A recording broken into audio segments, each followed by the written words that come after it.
You're not enough." The words cut through the restaurant like a blade through silk. Every head turned. Every fork paused midair. At table 7, a woman in a wheelchair sat frozen, her face draining of color as her date stood up, grabbed his coat, and walked out without looking back.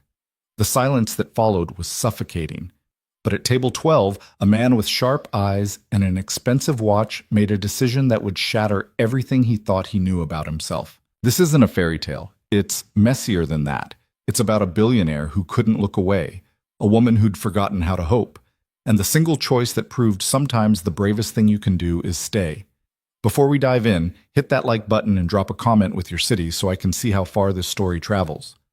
Now, let's begin. The rain had stopped an hour ago, leaving Seattle's streets slick and reflective under the glow of streetlights. Adrian Vale sat in the corner booth of Marcello's, a mid-tier Italian restaurant he'd chosen specifically because it wasn't the kind of place people would recognize him. The leather jacket he wore over a plain gray shirt was deliberate. The watch, understated, expensive only to those who knew, was hidden under his sleeve. His son, 8-year-old Cameron, sat across from him, swinging his legs and stabbing at his pasta with the concentration of a surgeon. "Dad, why do they put so many vegetables in this?" Cameron wrinkled his nose at a piece of zucchini. "Because they're trying to keep you alive past 20, Adrian said without looking up from his phone. He was scrolling through emails he had no intention of answering. "That's a long time from now." "Not as long as you think." Cameron considered this, then shrugged and ate the zucchini. Adrian allowed himself a small smile. The kid was resilient in ways Adrian hadn't been at that age. Maybe that was Cameron's mother's influence, back when she'd still been around. Before the divorce, before the custody battle that had drained both of them and left Cameron in Adrian's care 4 days a week. Adrian pocketed his phone and looked at his son. Really looked. Cameron had his mother's dark curls and Adrian's steel-gray eyes. The combination was unsettling sometimes, like seeing two timelines collide in one small face. "You good?" Adrian asked. Cameron nodded. "Can I get dessert?" "Depends. You gonna finish that?" "Probably." "Then probably you can get dessert." Cameron grinned and went back to his pasta. Adrian picked up his wine glass, swirled it once, and let his gaze drift around the restaurant. It was a Thursday night, not too crowded. A few couples, a group of college kids celebrating something, an older man reading a book while he ate alone. Normal. Unremarkable. That's when the door opened. She came in quietly, almost apologetically as if she were afraid of taking up space. Adrian noticed her immediately, though he couldn't say why. She wasn't dressed to impress, a simple gray cardigan over a white blouse. Jeans that looked like they'd been washed too many times. Her dark hair was pulled back in a loose ponytail, a few strands escaping to frame her face. She was pretty in an understated way, the kind of pretty that didn't demand attention but deserved it. And she was in a wheelchair. Adrian watched as she maneuvered through the entrance, her hands steady on the wheels. She moved with practiced efficiency, but there was something tentative in the way she glanced around the room, like she was bracing for impact. The hostess approached her with a smile that looked a little too bright. "Hi, do you have a reservation?" Yes. Under Brooks? I'm meeting someone." The hostess checked her list. "Oh yes, he's already here. Right this way." Adrian turned his attention back to Cameron, but he was aware of her in his peripheral vision as the hostess led her to a table near the window. A man was already sitting there, mid-30s, suit and tie, the kind of guy who looked like he spent his lunch breaks at the gym and his evenings networking. He stood when she approached, and for a moment Adrian thought maybe this was going to be fine. Maybe this was just two people having dinner. Then the man saw the wheelchair. Adrian watched the shift happen in real time. The man's smile faltered. His eyes dropped, then lifted, then dropped again like he couldn't figure out where to look. The woman, Brooks, the hostess, had said, stopped a few feet from the table, her hands still on the wheels. "Hi," she said. Her voice was soft but clear. "Sorry I'm late. Parking was—" "You didn't mention—" The man cut her off, his voice tight. He gestured vaguely at the wheelchair, not quite looking at it. Brooks's smile froze. "Mention what?" "That you—" He stopped, ran a hand through his hair. "Look, I don't think this is going to work. The restaurant wasn't loud, but it felt like every conversation had dropped by half a decibel. Adrian saw Brooke's hands tighten on the armrests of her wheelchair. "I don't understand," she said, and Adrian heard the tremor in her voice that she was trying to hide. "We've been talking for weeks. You said—" "I know what I said." The man grabbed his coat from the back of his chair. "But I didn't sign up for this." "For what?" He didn't answer. Instead, he pulled out his wallet, threw two 20s on the table, and looked at her with something that might have been pity or disgust or both. "You're not enough," he said. Flat, final. "I'm sorry, but you're just not enough." And then he walked out. The silence that followed was the kind that made Adrian's chest tighten. Brooke sat there, unmoving, staring at the empty chair across from her. The hostess hovered nearby, clearly unsure whether to approach. A waiter pretended to wipe down a table that was already clean. The college kids had stopped laughing. Adrian felt Cameron tug on his sleeve. "Dad," Cameron whispered, "that guy was mean." "Yeah," Adrian said quietly. "He was." "Is she okay?" Adrian looked at Brooks. She was still staring at the empty chair, her face carefully blank in the way people's faces get when they're trying very hard not to cry in public. Her hands were shaking. "No," Adrian said. "I don't think she is." Cameron frowned. "Should we do something?" Adrian hesitated. This wasn't his business. He'd learned a long time ago that getting involved in other people's problems usually made things worse. He had enough of his own to manage, a company on the verge of a major acquisition, an ex-wife who called at midnight to complain about custody arrangements, a son who asked questions Adrian didn't always know how to answer. But Cameron was looking at him with those wide, expectant eyes, waiting for his father to do the right thing. And Brooks was still sitting there, frozen, as the restaurant slowly returned to its normal hum around her like she was a stone in a river. Adrian set down his wine glass. "Yeah," he said, "we should." He stood up, and Cameron immediately scrambled out of his seat to follow.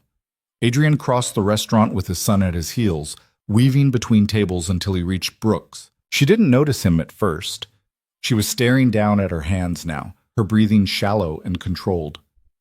"Excuse me," Adrian said. She looked up, startled. Up close, Adrian could see that her eyes were brown and very tired, and that she was maybe a second away from falling apart completely. "I'm sorry," she said automatically. "I was just leaving." "Don't," Adrian said. "Don't apologize, and don't leave." She blinked at him, confused. "I'm sorry, do I know you?" "No, but I saw what just happened, and I'm not going to stand here and pretend it's okay." He gestured to the empty seat. "You came here for dinner. You should have dinner." She shook her head. "I don't—" "With us," Cameron piped up. He stepped forward, smiling the way only kids can smile, without guile or agenda. "We have extra room, and Dad ordered too much bread." Brooks looked between Adrian and Cameron, her expression somewhere between disbelief and suspicion. "That's very kind, but I don't want to intrude." "You're not intruding," Adrian said. "We're inviting you. Big difference." She hesitated, and Adrian could see her weighing it. The humiliation of staying versus the humiliation of leaving.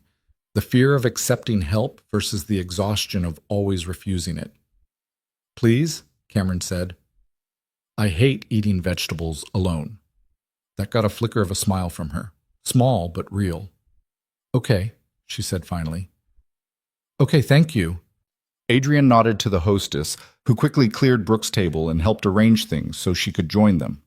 Within minutes, she was seated at their booth, her wheelchair tucked neatly at the end.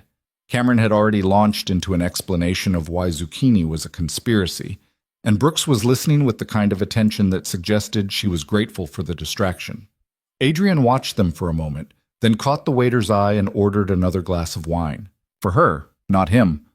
She looked like she needed it. "I'm Lena, by the way," she said, glancing at Adrian. "Lena Brooks." "Adrian? This is Cameron." "Hi, Cameron." "Hi. Are you going to order the pasta? It's pretty good, except for the vegetables." Lena laughed, a soft, surprised sound. "I'll keep that in mind." The waiter appeared with the wine, and Lena accepted it with a quiet thank you. She took a sip, then another, and Adrian saw some of the tension leave her shoulders. "I'm sorry you had to see that," she said after a moment, not looking at him. Don't be. I'm sorry that guy was an asshole. Cameron's head snapped up. Dad, you said a bad word. I did. Sometimes bad words are necessary. Lena smiled despite herself. He's right, though. I should have mentioned it. In my profile, that I use a wheelchair. Why? Adrian asked. She looked at him, surprised. Because most people want to know. Most people are idiots. Dad, Cameron, eat your pasta. Lena set down her wine glass, her fingers tracing the rim. It's easier this way. If I tell them up front, they can decide whether or not to waste their time. Saves everyone the trouble. That's the most depressing thing I've heard all week, Adrian said. Well, it's been a depressing kind of week. Cameron looked up from his plate. What happened? Cameron, Adrian warned. It's okay, Lena said. She looked at Cameron, and Adrian saw her decide something. I had a rough day at work, and then I thought tonight would be better, but she gestured vaguely at the empty space where her date had been. It wasn't. What do you do? Cameron asked. I'm a teacher, 3rd grade. That's my grade. Really? What's your teacher's name? Ms. Patterson. She's okay. She gives too much homework, though. I probably give too much homework, too. Why do teachers do that? Lena smiled. Because we're secretly evil. Cameron giggled, and Adrian felt something loosen in his chest. He hadn't realized how tense he'd been until that moment, watching his son laugh with a stranger who an hour ago had been on the verge of tears. The waiter returned to take Lena's order. She asked for the chicken marsala, no vegetables, which made Cameron declare her officially cool. They fell into an easy rhythm after that, Cameron asking questions, Lena answering them with patience and humor, Adrian observing quietly from the sidelines. He learned that Lena had been teaching for 6 years, that she'd moved to Seattle from Portland 3 years ago, that she liked terrible reality TV and good coffee and had a cat named Hemingway who was an absolute tyrant. She didn't mention the wheelchair again, and neither did Cameron. It was just there, part of her, the way Adrian's watch was part of him. What about you? Lena asked, turning to Adrian. What do you do? I work in tech, Adrian said, which was technically true. Vail Industries had started as a tech company before expanding into about a dozen other sectors. That's vague. It's a vague job. She smiled. Fair enough. Cameron, who had been unusually quiet for the past minute, suddenly looked up. Dad's a billionaire, he announced. Adrian closed his eyes. Cameron. What? You are. Lena's eyebrows shot up. Are you? Adrian sighed. It's complicated. It's really not, Cameron said cheerfully. He has a lot of money, like a lot. Lena looked at Adrian, her expression unreadable. Why didn't you say anything? Because it's not relevant. Not relevant? No. Adrian met her gaze steadily. You needed dinner and decent company. My bank account has nothing to do with either of those things. She studied him for a long moment, and Adrian had the uncomfortable feeling of being seen in a way he usually avoided. Most people looked at him and saw dollar signs, or opportunities, or threats. Lena just looked at him like he was a puzzle she was trying to figure out. Okay, she said finally. Okay? Okay. You're right. It's not relevant. She picked up her fork. But for the record, this is really weird. What is? This whole night, I came here expecting... She stopped, shook her head. I don't know what I expected, but it wasn't this. Is this bad? Cameron asked, worried. No, Lena said quickly. No, it's not bad. It's just unexpected. They finished dinner with the easy conversation of people who had somehow skipped past the awkward small talk and landed in something more comfortable. Lena told a story about a student who had tried to convince her that his dog had eaten his homework, except he didn't have a dog, and the homework in question was a math test they'd taken in class. Cameron countered with a story about a kid in his class who had brought a live frog to school and set it loose during silent reading time. Adrian mostly listened, occasionally interjecting, but content to let them talk. He watched Lena's face as she laughed at Cameron's story, the way her whole expression changed when she smiled, like someone had turned on a light inside her. He thought about the man who had walked out earlier, who had looked at her and seen only what was missing instead of what was there. Idiot, Adrian thought again. When the check came, Adrian paid before Lena could even reach for her purse. She protested, but he waved her off. "You can get it next time," he said, and then immediately wondered why he'd said that. Next time. Like this was going to happen again.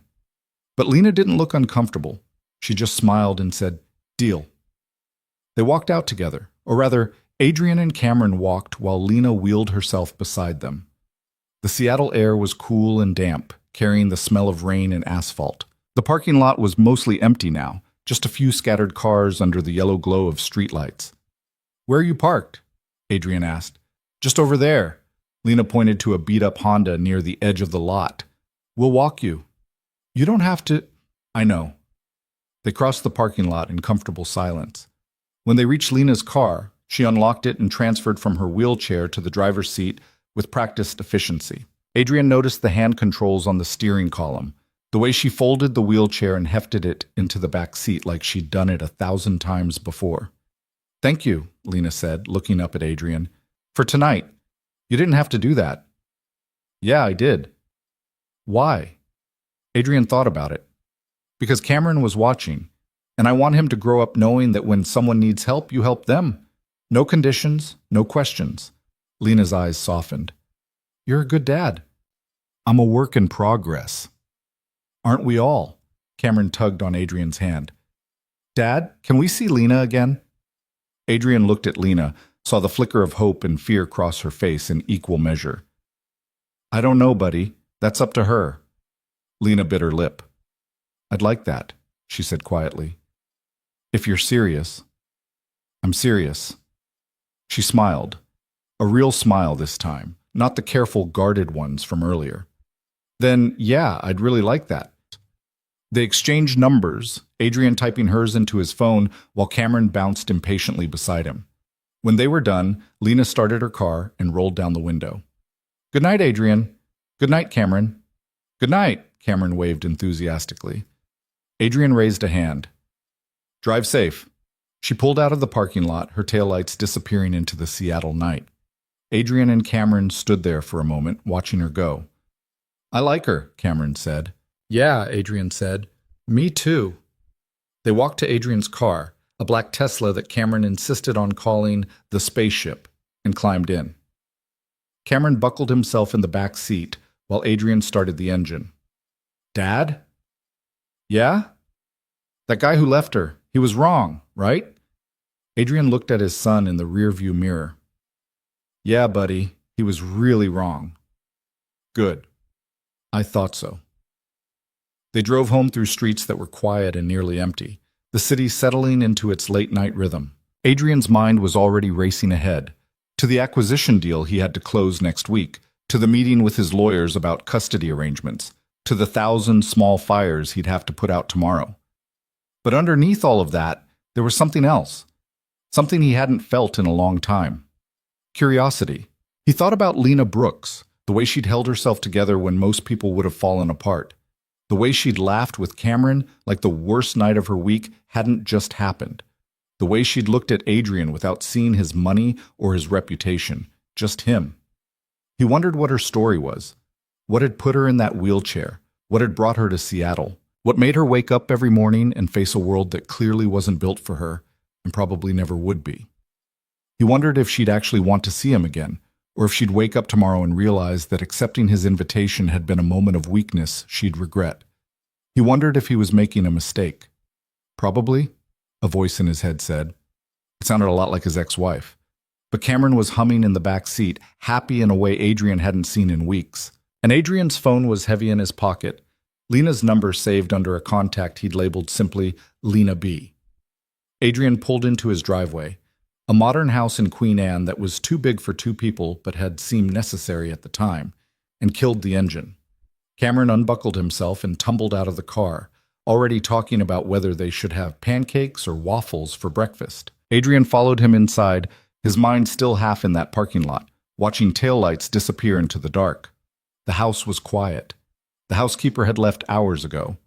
Adrian sent Cameron to brush his teeth and get ready for bed, then poured himself a drink, scotch, neat, and stood in the kitchen staring at his phone. He should wait, give it a day or two, play it cool. But he thought about the way Lena had looked when that man walked out, the way her hands had shaken, the way she'd said, "You're not enough," like she'd heard it before and was tired of being surprised by it. Adrian opened his messages and typed, "Thanks for joining us tonight. Cameron hasn't stopped talking about you." He hesitated, then added, "I meant what I said. I'd like to see you again." He hit send before he could overthink it. 3 minutes later, his phone buzzed. "I'd like that too." "When?" Adrian smiled. "How's Saturday?" "Saturday's good." "Where?" "Leave that to me." Mysterious. I like it. Adrian set his phone down, the smile still on his face. He could hear Cameron upstairs, probably reading instead of sleeping like he was supposed to be.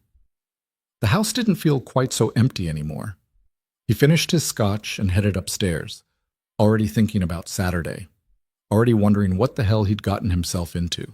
And for the first time in a long time, Adrian Vale, who had built an empire from nothing, who had survived a divorce that would have broken most people, who had learned to navigate a world that demanded perfection and gave nothing back, felt something close to hope.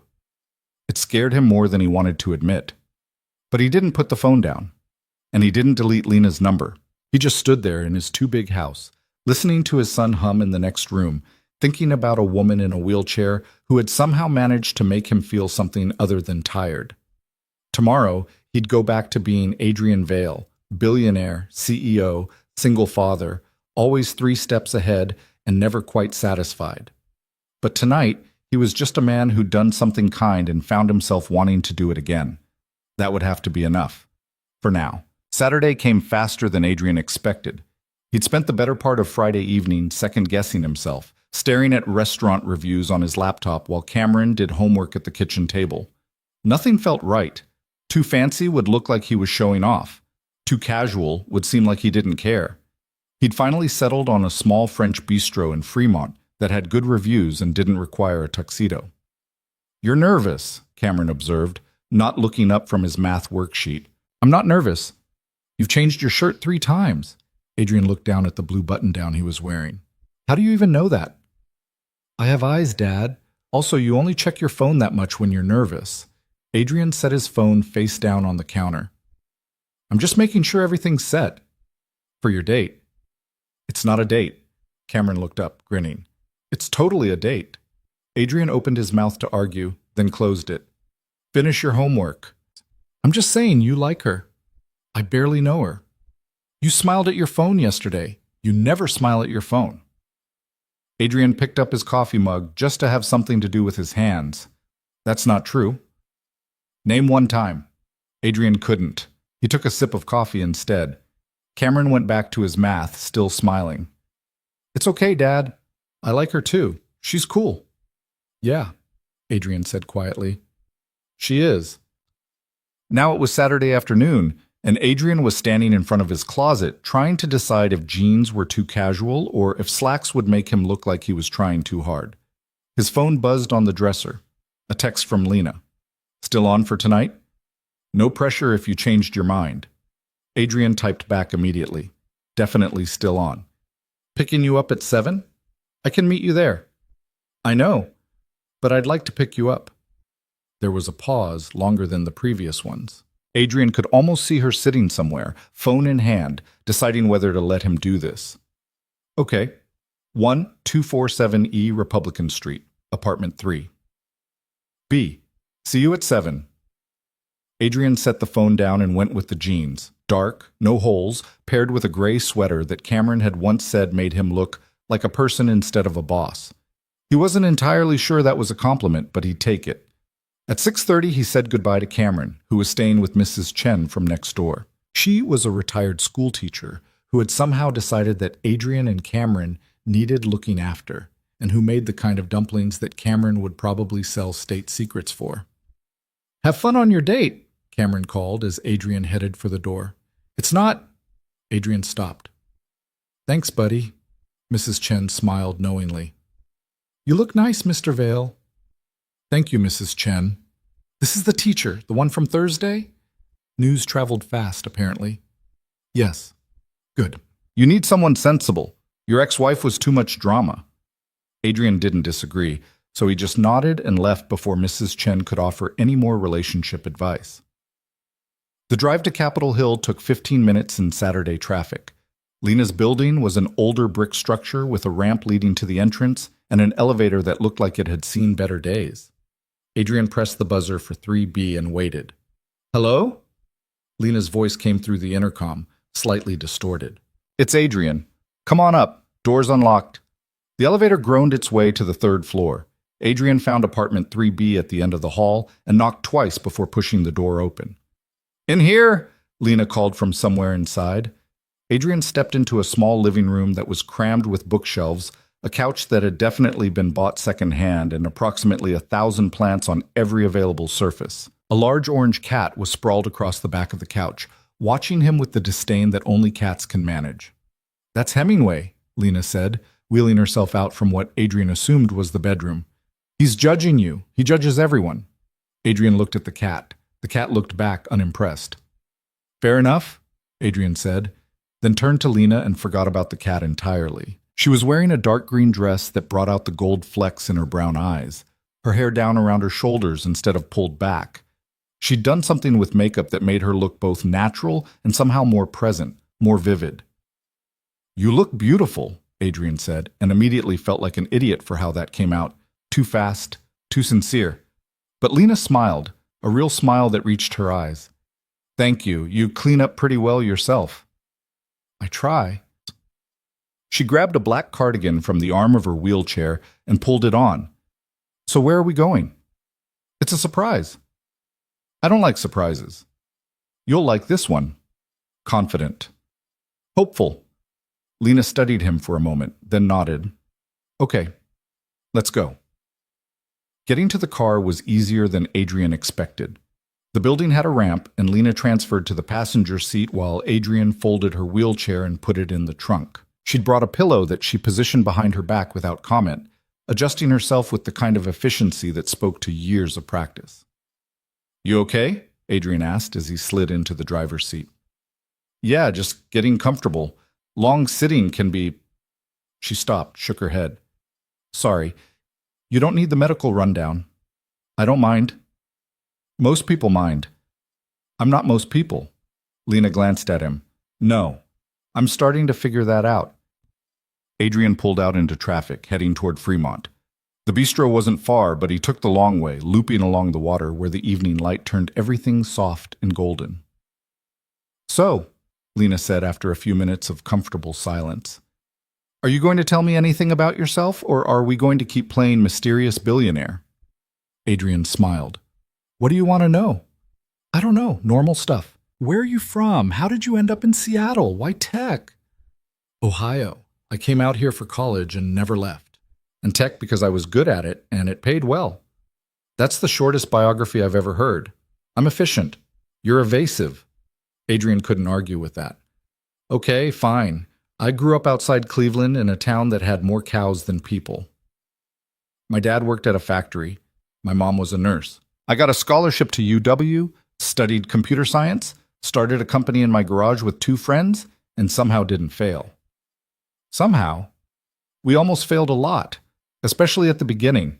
There was a 6-month period where I was sleeping on a futon in the office and eating ramen for every meal. The classic startup story. It's a cliche because it's true." Adrian signaled and turned onto a side street. "We got lucky.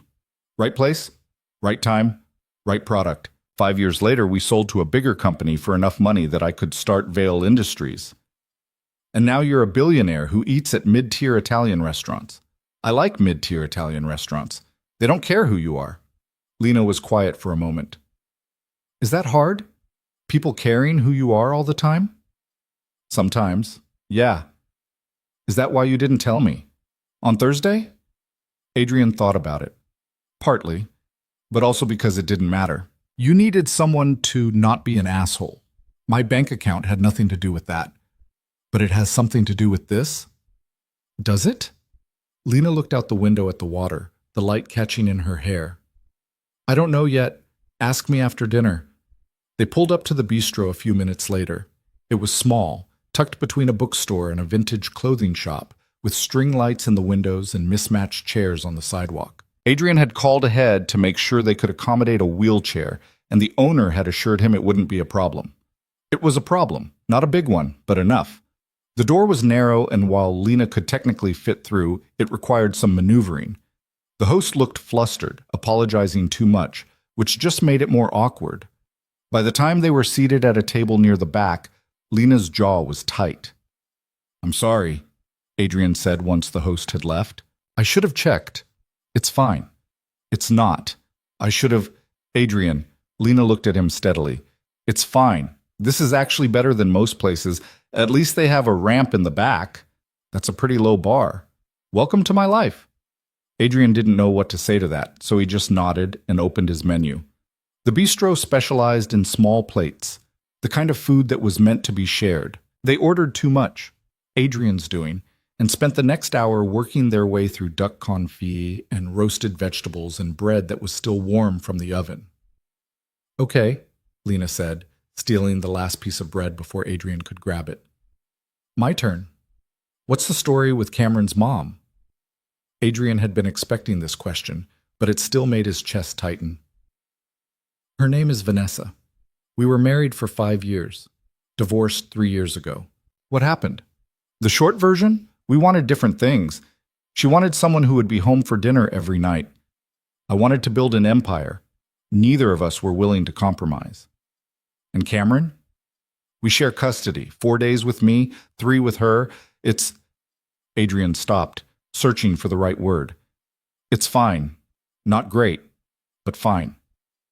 "Does he like it?" "No, but he's a good kid. He doesn't complain."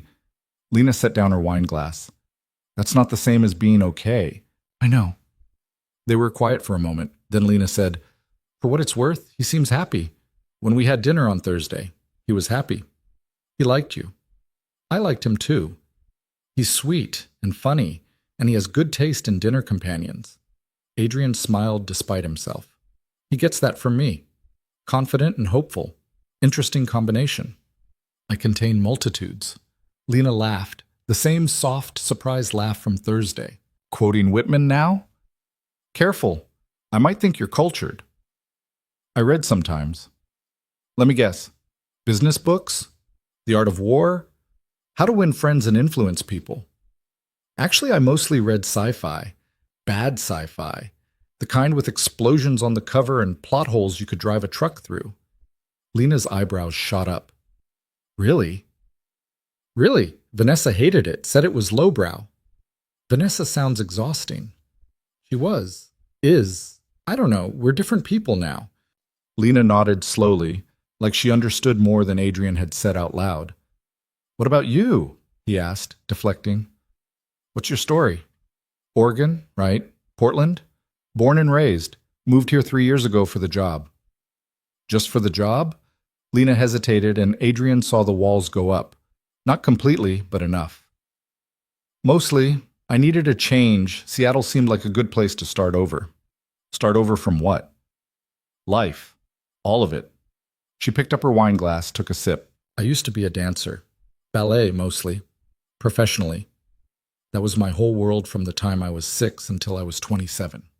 Adrian did the math. She was 30 now. "What happened when you were 27? Lena set her glass down carefully, and Adrian knew he'd hit something. "Car accident. Drunk driver ran a red light. I was coming home from rehearsal." Her voice was flat, rehearsed, like she'd told this story too many times. "I broke my back. To 10 incomplete spinal cord injury. Lost function below my waist." "I'm sorry." "Everyone's sorry. It doesn't change anything." "No, but I'm still sorry." Lena looked at him, and some of the hardness in her expression softened. "Thank you. Really." "What happened to the driver?" 6 months in jail, out in 3. He wrote me a letter once, apologizing. I never opened it." She shrugged. "What's the point? He didn't mean to ruin my life. He was just drunk and stupid. Doesn't make me less paralyzed." Adrian wanted to say something, anything, that would make this better. But there was nothing to say. No amount of money or influence or good intentions could change what had happened to her. "So you became a teacher," he said instead. "Yeah, I figured if I couldn't dance, I could at least do something that mattered. Turns out I'm good with kids. They don't care about the wheelchair. They just want to know if they can do wheelies." "Can you?" "I can do a mean wheelie. Also, I can spin in place. which third graders think is the coolest thing ever. Adrian smiled. I bet Cameron would love that. I'll show him sometime. He'd like that. They finished dinner slowly, the conversation drifting from topic to topic. Books they'd read, terrible movies they'd loved anyway, the absurdity of Seattle weather. Lena told him about the student who'd insisted that Australia wasn't real because how can a whole country be upside down? Adrian told her about the time Cameron had decided to become a vegetarian for exactly 4 days before caving at the sight of bacon. It was easy. Easier than Adrian expected. Easier than anything had been in a long time. When the check came, Adrian paid again, waving off Lena's protests. You can get the next one, he said, and then realized he'd done it again. Assumed there would be a next one. But Lena just smiled. Deal. They walked out into the cool Seattle evening, the sky still holding on to the last threads of daylight. Adrian had parked a block away and they moved slowly down the sidewalk, Lena wheeling beside him while Adrian tried not to walk too fast. Can I ask you something? Lena said after a moment. Sure. Why did you come over? On Thursday. You didn't know me. You could have just stayed at your table. Adrian had been waiting for this question too, because Cameron asked if we should do something, and I didn't want to tell him no. That's it? No, that's not it. Adrian stopped walking, and Lena stopped too. I came over because that guy was wrong, and because I've spent enough time watching people get treated like they don't matter. I didn't want to watch it again. Lena looked up at him, the streetlights casting shadows across her face. You didn't even know me. Didn't need to. Most people would have looked away. I'm not most people. So you keep saying. Lena's voice was soft, almost tentative. Why? Adrian thought about all the answers he could give. About growing up poor and learning early that the world didn't care about you unless you forced it to. About building a company from nothing and watching people dismiss him until the money came through. About divorce and custody battles and the slow grinding realization that success didn't mean anything if you were alone at the end of the day. But what he said was, because I wanted to, that's all. Lena held his gaze for a long moment, and Adrian had the feeling he was being weighed and measured against some internal standard he couldn't see. Okay, she said finally. I believe you. They started walking again, and Adrian felt something settle in his chest. Relief, maybe, or something close to it. When they reached the car, Adrian got Lena's wheelchair from the trunk and helped her transfer, though helped was a strong word for what he actually did, which was mostly stand nearby while she did everything herself. She was back in the driver's seat in under a minute, the wheelchair folded and stowed. You're good at that, Adrian observed. 3 years of practice. You get efficient. Adrian pulled out into traffic, heading back toward Capitol Hill. The streets were busier now, Saturday night in full swing. They passed bars with crowds spilling onto the sidewalk, restaurants with lines out the door, couples walking hand in hand under the streetlights. Can I tell you something weird? Lena said suddenly. Sure. I almost didn't come tonight. I woke up this morning and thought about texting you to cancel. Adrian's hands tightened on the steering wheel. Why didn't you? Because I'm tired of saying no to things just because I'm scared. And because... She stopped, then continued. Because you didn't look at me like I was broken. On Thursday. You just looked at me like I was a person who needed dinner. You are a person who needed dinner. Yeah, but most people don't see it that way. They see the wheelchair, and that's it. That's all I am. Adrian glanced at her, then back at the road. That guy on Thursday was an idiot. I stand by that assessment. Lena laughed. Yeah, he really was. They pulled up outside Lena's building, and Adrian killed the engine. For a moment, neither of them moved. I had a good time tonight, Lena said. I know I was weird about it earlier, but I did. Really. Good. Me too. Even though the door was too narrow and the host was awkward? Even though, Lena smiled, then reached for the door handle. I should... Wait, Adrian said. She stopped, turned back. Yeah? Adrian opened his mouth, then closed it. What was he supposed to say? That he wanted to see her again? That he hadn't felt this comfortable with someone in years? That for the first time since his divorce, he'd spent an evening not thinking about work or custody agreements or all the ways he'd failed? Can I see you again? He said finally. I know that's probably too forward, but yes. Yes? Yes, I'd like that. Lena was smiling now, the kind of smile that made her whole face light up. I was hoping you'd ask. Adrian felt something warm spread through his chest. When? I don't know. When are you free? I can make time. That's not an answer. Tuesday? Dinner again? I teach until 4. I'll pick you up at 6. Lena nodded. Okay, 6. Adrian got out and grabbed her wheelchair from the trunk. This time he waited while she transferred, watching the easy efficiency of her movements. When she was settled, she looked up at him. Thank you, she said, for tonight, for Thursday, for not being like everyone else. You don't have to thank me. I know, but I want to. She wheeled toward the building entrance, then stopped and turned back. Adrian? Yeah? I'm glad you came over, on Thursday. I'm glad you didn't look away. Me too. She smiled one more time, then disappeared into the building. Adrian stood there for a moment, watching the door close behind her, feeling like he'd just stepped off a ledge and found solid ground instead of empty air. He drove home through streets that felt different somehow, like the city had rearranged itself while he wasn't looking. When he got back, Mrs. Chen was knitting on his couch while Cameron slept upstairs. Good date? She asked, not looking up from her knitting. It was good. You're smiling. Must have been very good. Adrian touched his face and realized she was right. Yeah, it was. Mrs. Chen nodded sagely. Good. You need someone who makes you smile. Life's too short for people who don't. When did you get so wise, Mrs. Chen? I've been wise. You're just now paying attention. Adrian laughed and walked her back to her apartment next door, thanking her for watching Cameron. Then he went upstairs and checked on his son, who was sprawled across his bed with a book open on his chest, dead asleep. Adrian moved the book to the nightstand and pulled the blanket up over Cameron's shoulders. The kid stirred but didn't wake. Your dad might be dating someone, Adrian whispered. Don't get too excited. It's early. Could be nothing. But it didn't feel like nothing. Adrian went to his own room and changed into sweats, then sat on the edge of his bed with his phone in his hand. He typed out a message to Lena. Made it home. Thanks for tonight. Her reply came almost immediately. Thank you for not canceling when you realized I was serious about the cat being a tyrant. Hemingway and I have an understanding, which is, he tolerates my existence, I tolerate his. Sounds about right. Adrian smiled at his phone like an idiot, then typed, looking forward to Tuesday. Me too. Good night, Adrian. Good night, Lena. He set the phone down and lay back on the bed, staring at the ceiling. His mind was already racing ahead to Tuesday, to where they'd go, what they'd talk about, then to the week after that, the month after that. He was getting ahead of himself, he knew that.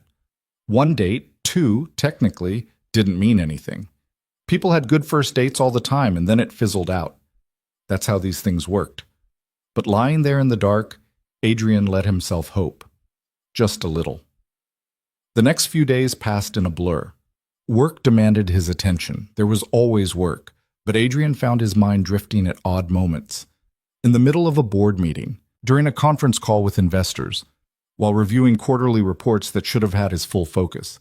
He thought about Lena's laugh, the way she'd stolen the last piece of bread with zero remorse, the careful efficiency of her movements, and the wall she'd dropped just enough to let him see what was underneath.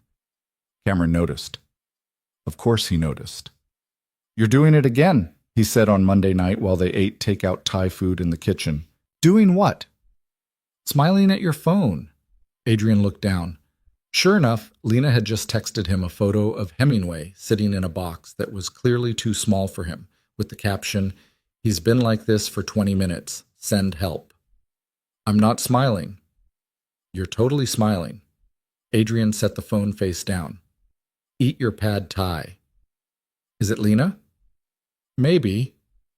Are you seeing her again? Tomorrow, dinner. Cameron's face lit up. Can I come? No. Why not? Because it's... Adrian stopped. He'd been about to say a date, but that felt too definitive, too much like something he'd have to defend. Because it's just us this time. So it is a date. Cameron, it's okay, Dad. I like her. You should date her. Adrian looked at his son, who was grinning around a mouthful of noodles like he'd just won an argument. "When did you get so smart?" "I've always been smart. You're just now paying attention." Adrian laughed. The kid was definitely spending too much time with Mrs. Chen. Tuesday arrived with typical Seattle weather, gray skies threatening rain but not quite committing. Adrian left work early, which earned him some raised eyebrows from his assistant, but he didn't care.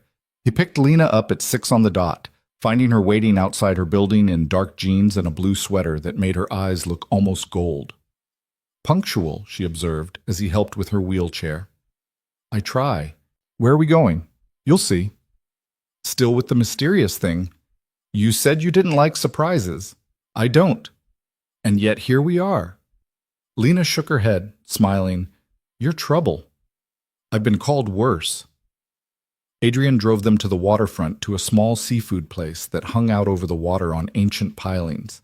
It wasn't fancy, picnic tables and paper towels instead of napkins, but the fish was fresh and the view was unbeatable. "Okay," Lena admitted as they settled at a table by the window. "This is a good surprise." "Told you." They ordered halibut and chips, clam chowder that came in bread bowls, beer that tasted like the Pacific Northwest. The sun was setting over the sound, painting everything orange and pink and gold. "Can I ask you something?" Adrian said. "That depends on what it is."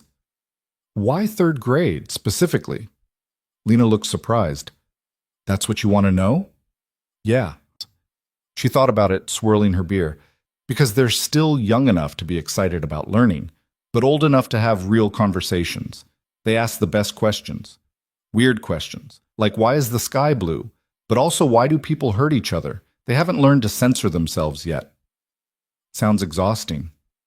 "It is, but it's also—" She stopped, searching for words. "It's honest. They don't lie about how they feel. If they're sad, they cry. If they're mad, they yell. If they like you, they tell you. Adults don't do that." "No, we don't." Lena met his eyes. "Why not?" "Because we've learned it's safer not to." "Is it, though? Safer?" Adrian thought about his marriage, about all the things he and Vanessa hadn't said until it was too late, about the careful distance he kept from most people, the walls he'd built so high that sometimes he forgot what it felt like to be on the other side of them. "No," he said finally. "Probably not." They ate slowly, talking about everything and nothing. Lena told him about a student who'd brought a pet rock to class and insisted it needed to take the spelling test too. Adrian told her about a business deal that had almost fallen through because one of the investors thought Adrian was too young to know what he was doing. "How old were you?" Lena asked. 26. "Were you too young?" "Probably, but I did it anyway." "And?" "Made a fortune, lost most of it in the next 2 years. Made it back again." Lena studied him. "Do you ever regret it? Moving that fast?" Adrian considered the question. "Sometimes. I missed a lot. Birthdays, holidays, normal life stuff. By the time I looked up, I was 30 and divorced and had a son I barely knew." "But you know him now." "I'm trying to. He's a good kid. Better than I was at his age." "I doubt that." "You didn't know me at 8. I was a nightmare." Lena smiled. "Somehow I believe that." They finished dinner as the last light faded from the sky. The restaurant was getting crowded, voices rising around them, but Adrian barely noticed. He was too focused on Lena, on the way she gestured when she talked, the way her whole face changed when she laughed. "I should probably get home," Lena said eventually, though she didn't move to leave. "I have school tomorrow, stack of quizzes to grade." "On what?" "Multiplication tables, thrilling stuff." "Sounds it." They walked, or wheeled, in Lena's case, back to the car through streets that were busy with Tuesday night crowds. Adrian found himself walking slower than usual, not wanting the evening to end. When they reached her building, Adrian helped Lena transfer to her wheelchair, and they sat there for a moment in the glow of the streetlights. "Thank you," Lena said. "Again, this was—" "If you say nice, I'm going to be offended." She laughed. "I was going to say perfect." "Oh, that's better." Very confident. "Hopeful, remember?" Lena reached out and touched his hand just briefly. "I like hopeful." Adrian's breath caught. Yeah? Yeah. They looked at each other, and Adrian felt the air shift between them, becoming charged with all the things neither of them was quite ready to say out loud. I should go, Lena said, but she didn't move. Yeah. I have quizzes to grade. Right. And you probably have billionaire things to do. Probably. Neither of them moved. Then Lena leaned forward, just slightly, and kissed him. It was quick, almost tentative, but it sent electricity through Adrian's entire nervous system. Good night, Adrian, she said, pulling back with a smile that was equal parts nervous and pleased with herself. Good night, Lena. She wheeled toward the building, then stopped and looked back. Same time next week? How about Friday? Friday works. Adrian watched her disappear into the building, his hand still tingling where she'd touched it, his lips still warm from the kiss. He sat there in the car for a full minute, trying to remember the last time someone had made him feel like this. He couldn't. When he got home, Cameron was already in bed, but Mrs. Chen was waiting with that knowing look she'd perfected. Good date? She asked. Yeah, Adrian said. Really good. You're smiling again. I know. Mrs. Chen patted his arm. Good.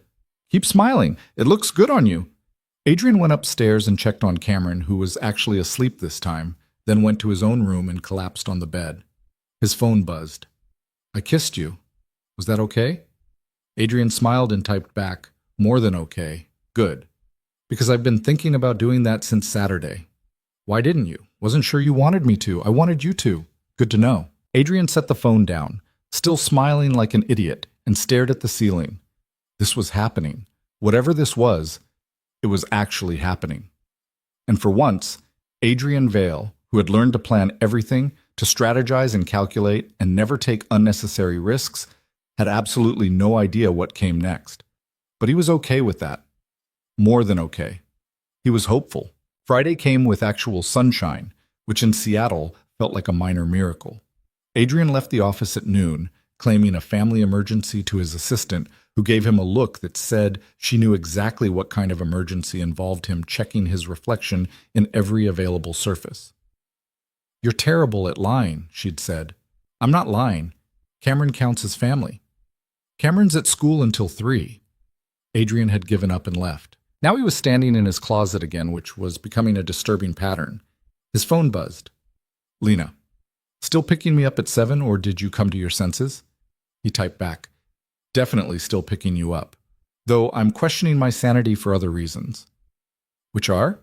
I've changed shirts 4 times. Only 4? Amateur. Adrian smiled and went with the dark blue button-down that Cameron had once said made him look less scary. He was learning to trust the kid's judgment on these things. The afternoon dragged. He picked Cameron up from school and took him to get ice cream, which was really just an excuse to kill time until Mrs. Chen could come over. You're nervous again, Cameron observed, attacking a chocolate cone with impressive efficiency. I'm not nervous. Your leg is bouncing. It always bounces when you're nervous. Adrian looked down and realized Cameron was right. He stilled his leg. I'm just thinking. About Lena? About work? Liar. Adrian shot his son a look. When did you get so perceptive? I've always been perceptive. You're just noticing now. You've been talking to Mrs. Chen too much. Cameron grinned, chocolate smeared across his chin. She says you needed someone to knock sense into you. Is Lena knocking sense into you? That's not... Adrian stopped, considered. Maybe, yeah, maybe she is. Good. You need it. By 6:30, Adrian was in the car and heading toward Capitol Hill, his stomach doing things that felt uncomfortably like butterflies. He hadn't felt like this since high school, since before he'd learned to bury everything under layers of control and calculation. It was terrifying. It was also kind of great. Lena was waiting outside again, wearing a dark red dress that made Adrian forget how to form complete sentences for a solid 10 seconds. Her hair was down, curling slightly at the ends, and she'd done something with her eyes that made them look enormous. You look, Adrian started. If you say beautiful again, I'm going to think you don't know any other words. Stunning. Better. How about remarkable? Now you're showing off. Adrian smiled and helped her into the car, the routine already becoming familiar. Wheelchair in the trunk, pillow behind her back. Seatbelt clicked. They'd done this enough times now that it felt almost choreographed.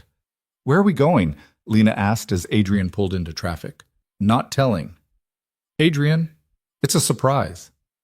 "I told you I don't like surprises, I know. You'll like this one."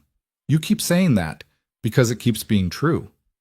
Lena shook her head, but she was smiling. "You're very sure of yourself." "I'm hopeful, remember?"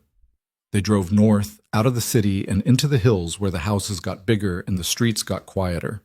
Lena watched the scenery change, her expression shifting from curious to confused to something that might have been nervous. "Adrian, where are we going?" "My place. I made dinner." She turned to look at him. "You cooked?" "I can cook. I'm not completely useless." "That's not what I—" She stopped, took a breath. "This is your house?" They'd pulled up to the gate. Adrian punched in the code and it swung open, revealing the long driveway that led to a house that was definitely too big for two people, but which Adrian had bought anyway because Vanessa had insisted they needed the space. "Yeah," he said quietly. "This is it." Lena stared as they approached the house, all glass and steel and sharp modern lines that looked like something out of an architecture magazine. "You said you worked in tech." "I do." "You didn't mention you were—" She gestured at the house. "This." Adrian killed the engine and turned to face her. "Does it matter?" "I don't know. Maybe." "Why?" Lena looked down at her hands. "Because this is— Adrian, this is a different world. Your world. I don't know if I fit here." "Cameron fits here. You like Cameron." "That's not the same thing, isn't it?" They sat in silence for a moment, and Adrian could feel something shifting between them, some invisible line being drawn that they'd have to decide whether to cross. "Come inside," Adrian said finally. "Have dinner. Meet Cameron properly. And if you hate it, if this whole thing feels wrong, I'll drive you home and we can pretend this never happened." "Can we do that? Just pretend?" "No, probably not, but we can try." Lena looked at him, then at the house, then back at him. "You really cooked?" "I really cooked." "What did you make?" "Guess you'll have to come inside to find out." She held his gaze for another moment, and Adrian could see her making the decision in real time, whether to run or stay, whether to let this be something or keep it safely in the realm of casual dating. "Okay," she said finally. "Okay, let's go inside." Adrian exhaled a breath he hadn't realized he'd been holding. The house was wheelchair accessible. Adrian had made sure of that after the divorce, when he'd had to fight for custody and wanted to prove he could provide for Cameron regardless of circumstances. There was a ramp at the side entrance, an elevator to the second floor, wide doorways throughout. Lena was quiet as they entered, taking in the high ceilings and open floor plan, the wall of windows that looked out over the sound. Hemingway would have fit right in here, Adrian thought randomly. The cat would probably claim the entire couch as his throne. "Dad!" Cameron came running from the direction of the kitchen, then skidded to a stop when he saw Lena. "Lena, you're here!" "Hi, Cameron." Lena's face lit up in a way that made Adrian's chest ache. "I hear your dad's cooking dinner." "He's been cooking for like 3 hours. The kitchen smells weird but good." "That's promising." Cameron looked between them, grinning. "This is a date, right? A real one?" "Cameron," Adrian warned. "What? It is." "Why don't you show Lena around while I check on dinner?" "Can I show her my room?" Adrian hesitated. Having Lena see Cameron's room felt significant somehow, like letting her into a part of their lives that he usually kept carefully separate from everything else. "If she wants to see it," he said finally. Lena smiled. "I'd love to." Adrian left them there and headed to the kitchen, where the chicken he'd been roasting was probably about 5 minutes from crossing the line from golden brown to burned. He'd attempted mashed potatoes and green beans, which seemed simple enough until he'd actually started cooking and realized he had no idea what he was doing. Mrs. Chen had offered to help. Adrian had politely declined. If he was going to do this, he was going to do it himself, disasters and all. 20 minutes later, Cameron and Lena wheeled into the kitchen. Cameron was talking animatedly about his Lego collection while Lena listened with the kind of focused attention that Adrian was starting to recognize as her default setting. "Something smells good," Lena said. "Don't jinx it. I'm not confident about the potatoes." Did you use real potatoes or boxed? Real. I'm not a heathen. Did you add butter? Yes. Milk? Yes. Then they're probably fine. Adrian plated the food with more care than he'd ever given a business presentation. The chicken looked decent. The green beans were slightly overcooked but edible. The potatoes were lumpy but tasted okay when he'd snuck a bite earlier. They ate in the dining room, which Adrian almost never used. It felt too formal, too much like the kind of dinner parties Vanessa used to throw where everyone wore cocktail attire and talked about wine regions. But tonight, it felt right. The three of them around the table, Cameron monopolizing the conversation while Lena asked him questions about school and Legos and his favorite movies. "This is really good," Lena said, and Adrian could tell she meant it. "You sound surprised."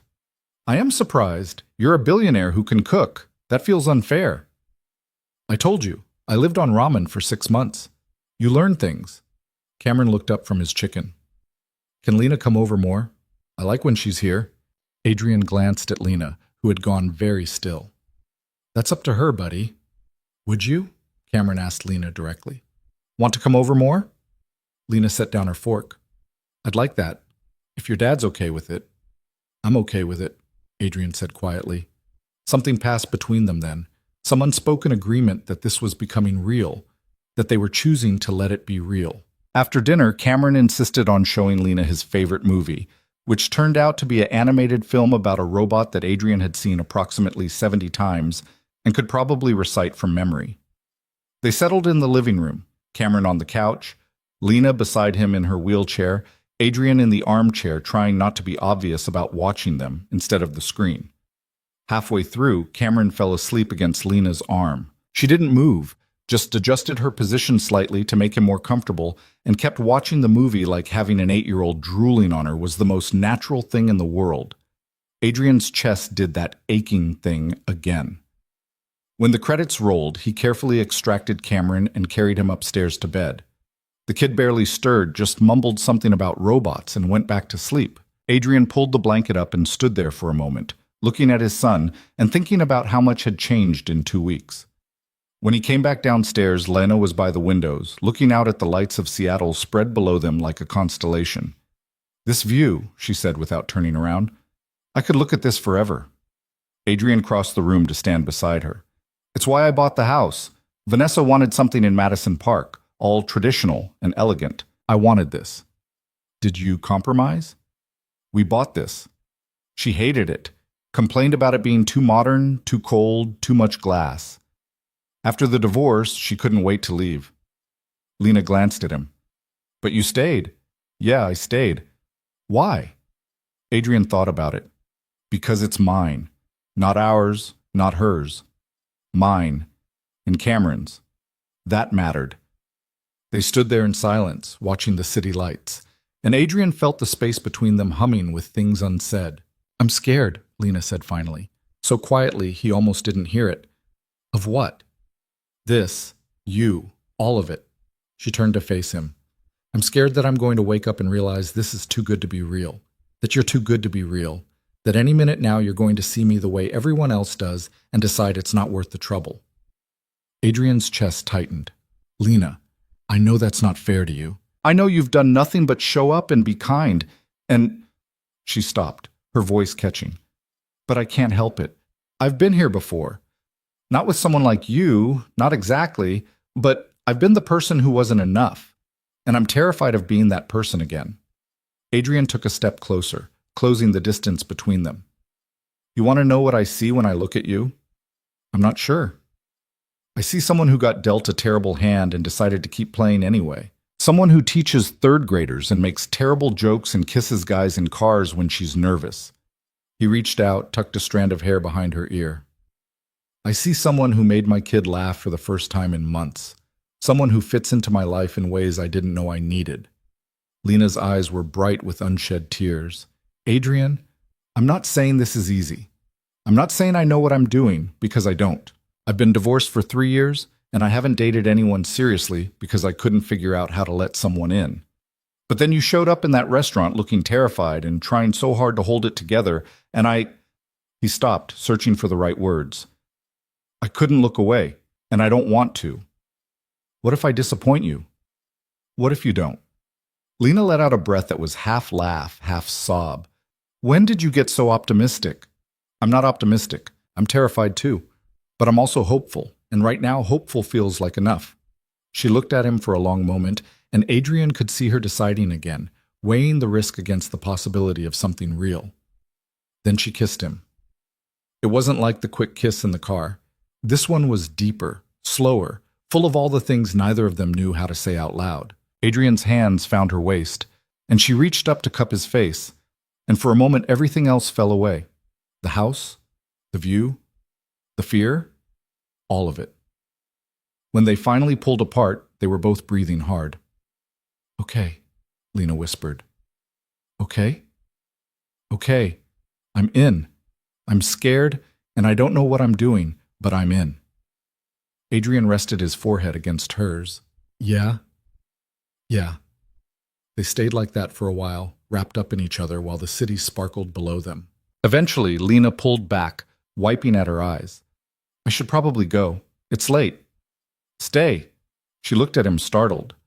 Adrian, not like that. I have a guest room. Multiple guest rooms. Stay. Have breakfast with us. Let Cameron show you his Lego collection properly. He'll be devastated if you leave before he wakes up.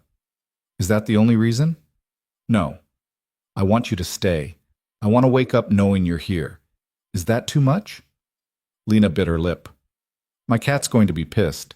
We'll pick him up tomorrow. Bring him here for the weekend.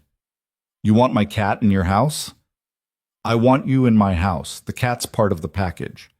She laughed, and Adrian felt the last of the tension between them dissolve. Okay, I'll stay, but I'm sleeping in the guest room. Wouldn't dream of suggesting otherwise. And if Cameron asks, I'll tell him the truth, that you stayed over because it was late and we wanted you to have breakfast with us. That simple? That's simple. Adrian showed her to the guest room, one of 4, because Vanessa had insisted they needed space for guests who never materialized, and found her a toothbrush and one of his old t-shirts to sleep in. She disappeared into the attached bathroom while Adrian went to his own room and changed into sweats, his mind racing. She was staying. She was actually staying. He brushed his teeth and stared at himself in the mirror, trying to recognize the man looking back at him. When had he become this person? This guy who invited women to stay over and cooked dinner and felt his heart race at the thought of breakfast tomorrow morning. His phone buzzed. Lena, this t-shirt is huge on me. Sorry.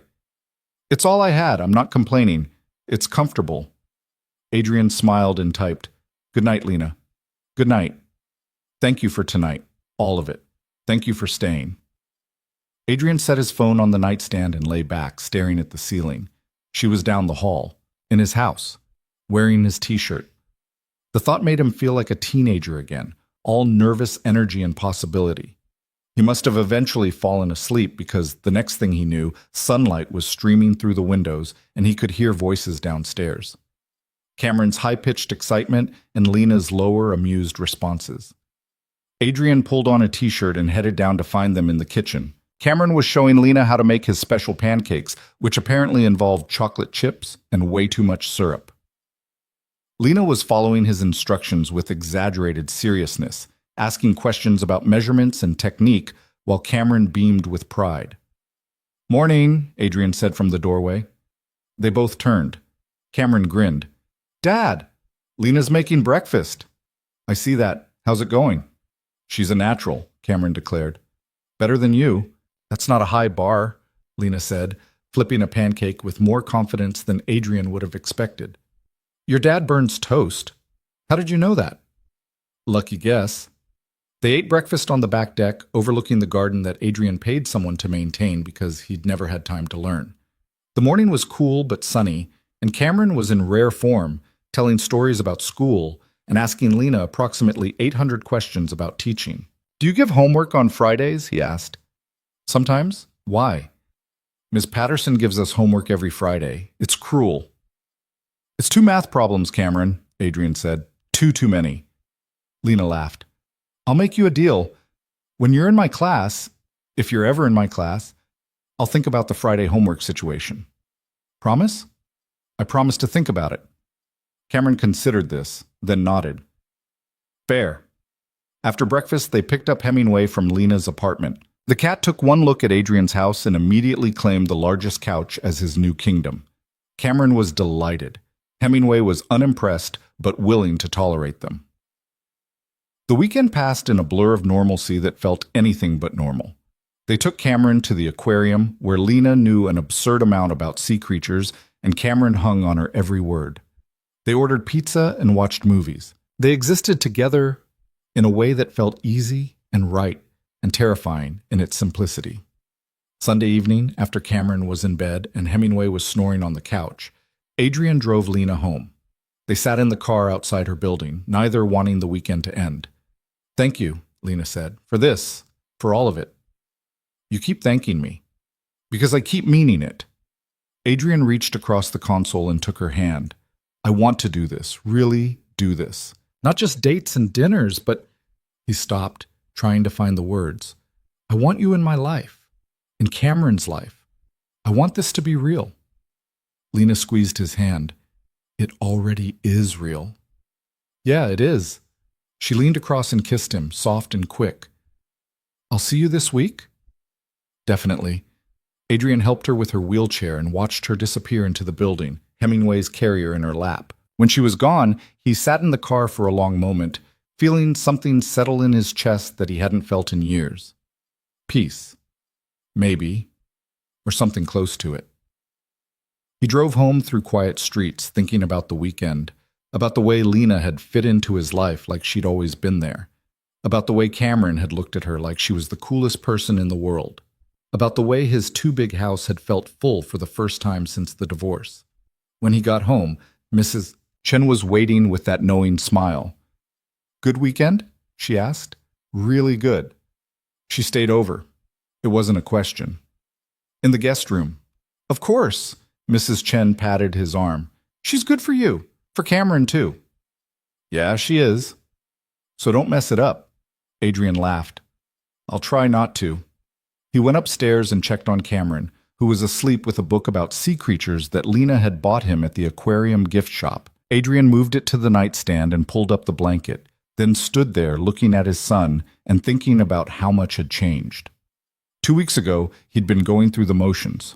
Work, custody arrangements, the endless grind of responsibility without joy. Now he had Lena's number in his phone and plans for Tuesday night and a weekend that had felt like something out of someone else's life. His phone buzzed. "Lena. Made it home. Hemingway is sulking about leaving his new kingdom. He's welcome back anytime." "Just him?" "You too, I guess." "Wow, such enthusiasm." Adrian smiled and typed, "You know what I mean. I do. And I feel the same way." "Good." "Adrian? Yeah? I'm falling for you. Just thought you should know." Adrian stared at the message, his heart doing something complicated in his chest. He typed and deleted 3 different responses before settling on the truth. "I'm falling for you too." "Good. That makes this less terrifying, only slightly less terrifying. Fair enough? Good night." "Good night, Lena." Adrian set his phone down and lay back on the bed, feeling something crack open in his chest that he'd kept carefully sealed for years. Falling for her. He was falling for her. Maybe had been since that first night at the restaurant, watching her hold herself together when everything was falling apart. It was fast. Too fast, probably. His lawyer would tell him to be careful, to protect his assets, to think about what this could mean if it all went wrong. But lying there in the dark, all Adrian could think about was the way Lena had looked at him across the dinner table, the way she'd fit against him when they kissed, the way she'd made Cameron laugh. For the first time in 3 years, Adrian Vale let himself believe that maybe, just maybe, he deserved to be happy. And maybe, hopeful, always hopeful, so did she. The crash came on a Wednesday. Not a literal crash, though later Adrian would think that might have been easier to deal with. This was the kind of crash that happened in conference rooms with lawyers and spreadsheets, the kind where you watched months of work dissolve because someone 3,000 miles away changed their mind. Adrian sat in his office staring at the email that had arrived at 6 in the morning. The acquisition deal, the one he'd been working on for 8 months, the one that was supposed to cement Vale Industries' position in the market, was dead. The other company's board had voted to go with a competitor. Just like that. Done. His phone buzzed. Lena. Good morning. Cameron left his math book here. Should I drop it off at school or bring it tonight? Adrian stared at the message, trying to shift gears from corporate disaster to domestic logistics. They'd been doing this for 3 weeks now. The casual texts, the easy back and forth, the way she'd started keeping a toothbrush at his place, and he'd started keeping coffee she liked in his kitchen. It had become normal, comfortable. And right now, Adrian couldn't handle comfortable. He typed, "Just take it to school. I'll be late tonight. Everything okay? Work stuff. I'll call you later." He set the phone down before she could respond and turned back to his computer, already pulling up damage control plans. By noon, he'd had 3 conference calls and fired off approximately 60 emails. By 3, his assistant had stopped asking if he wanted lunch. By 5, when Cameron's school called to say he'd forgotten his math book and could someone bring it, Adrian snapped at the secretary in a way that made him immediately feel like garbage. "I'll handle it," he said, forcing his voice level. "Sorry. Long day." "No problem, Mr. Vale. He just needs it for homework tonight." Adrian hung up and called Lena. She answered on the second ring. "Hey," she said, and he could hear the smile in her voice. "I was just about to—" "Did you take Cameron's math book to school?" There was a pause. "No, you said you'd be late, so I thought, they just called. He needs it for homework." "Oh, I'm sorry, I can run it over now, but don't worry about it. I'll figure it out. Adrian, it's not a problem. I'm literally 10 minutes from the school." "I said I'll handle it." Another pause, longer this time. When Lena spoke again, her voice was careful. "Are you sure you're okay?" "I'm fine. I just have a lot going on." "Okay, call me later?" "Yeah, later." He hung up before she could say anything else and immediately hated himself for it. She was trying to help. She'd been nothing but helpful for 3 weeks, fitting into his life like she belonged there, making everything easier instead of harder, and he'd just shut her down like she was an annoyance. Adrian grabbed his keys and headed out, driving to Lena's apartment to get the math book himself because he was apparently committed to making this day as difficult as possible. He let himself in with the key she'd given him last week, another marker of how serious this had gotten, and found the book on her kitchen table next to a half-graded stack of spelling tests. He should leave a note, apologize for being short with her, explain about the deal falling through. Instead, he grabbed the book and left. Cameron was waiting in the after-school program when Adrian arrived, playing cards with 2 other kids. He looked up when he saw his dad, his face brightening before falling when he registered Adrian's expression. "Hey, buddy," Adrian said, holding up the math book. "Got your book?" "Thanks." Cameron took it, then hesitated. "Are you mad?" "No, why would I be mad?" "You look mad." Adrian forced a smile. "Just tired. Long day. Ready to go home?" The drive home was quiet. Cameron asked about homework and dinner and whether Lena was coming over, and Adrian answered in monosyllables until Cameron gave up and stared out the window. When they got home, Adrian's phone was full of messages. His lawyer, his accountant, his business partner, everyone wanting to know what the plan was, how they were going to recover, what came next. And one from Lena. "Let me know if you need anything." Adrian set the phone face down and went to make dinner, which turned out to be a mistake because he burned the chicken and the smoke alarm went off and Cameron looked at him like he was a stranger. "Dad, are you sure you're okay?" "I'm fine." "You don't seem fine." "Cameron, I said I'm fine. Can you just—" Adrian stopped, took a breath. "Can you just do your homework, please?" Cameron's face closed off in that way kids' faces do when they're hurt but trying not to show it. "Okay." He disappeared upstairs, and Adrian stood alone in the kitchen, surrounded by burned chicken and the wreckage of a day that refused to end. His phone buzzed again. He ignored it. By the time he got Cameron to bed, a process that involved minimal conversation and maximum tension, it was after 9. Adrian poured himself a scotch and sat in the dark living room, staring at the city lights and feeling the weight of the day settle on his shoulders like concrete. His phone rang. Lena. He should answer. He knew he should answer. She'd been nothing but patient and kind and understanding, and he was shutting her out over a business deal like an idiot. He let it go to voicemail. 3 minutes later, she called again, Adrian answered this time, mostly because he knew she'd just keep calling. Hey! Don't hey me like nothing's wrong, Lena said, and there was an edge to her voice he'd never heard before. You've been weird all day and you won't talk to me. What's going on? I told you, work stuff. That's not an answer. It's the only answer I have right now. Adrian, Lena, I don't want to do this tonight. I'm tired and I had a terrible day and I just need... He stopped, not sure what he needed. I just need space. The silence on the other end was deafening. Space, Lena repeated finally. Okay, how much space? I don't know. A few days, maybe? I need to figure some things out. Oh, figure what out?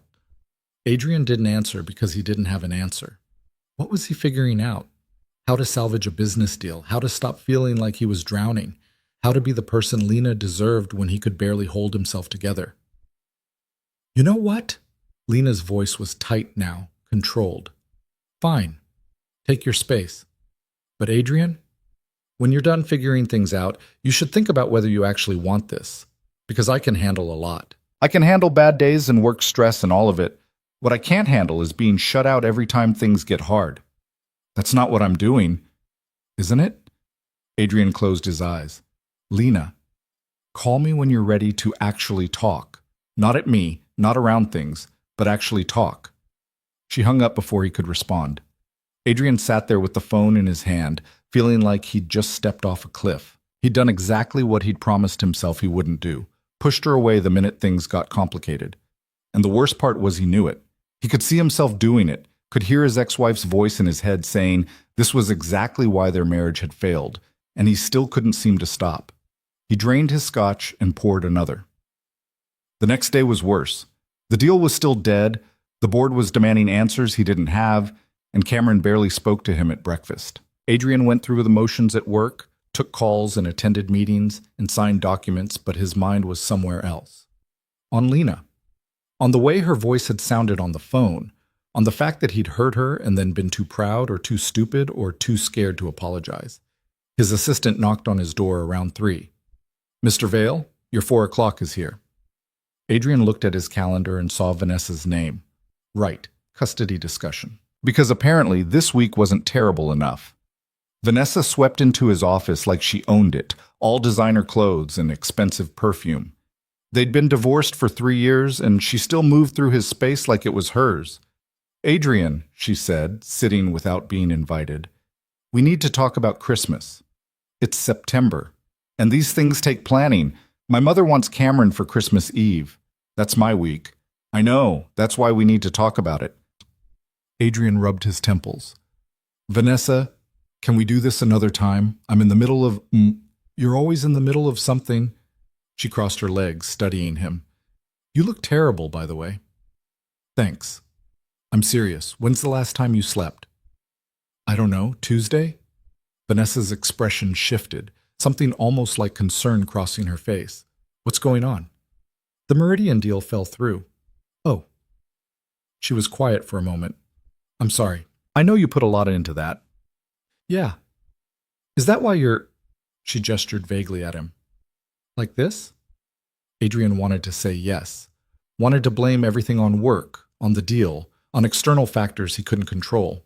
But sitting there across from his ex-wife, he realized that wasn't quite true. I met someone, he said.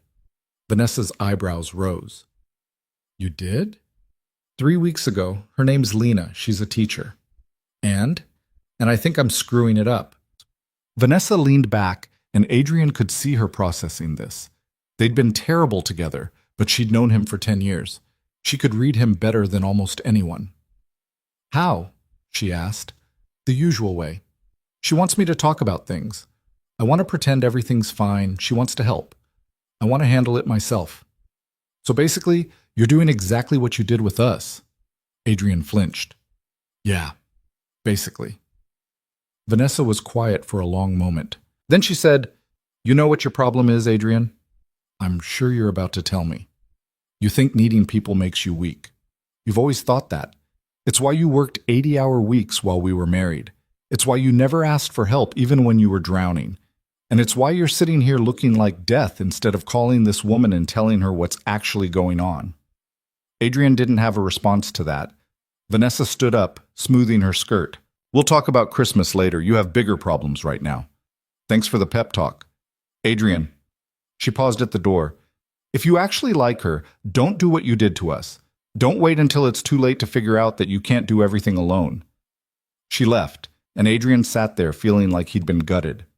He left work early and picked Cameron up from school himself, which earned him a surprised look from his son. Where's Lena? Cameron asked as they drove home. She's not coming today. Why not?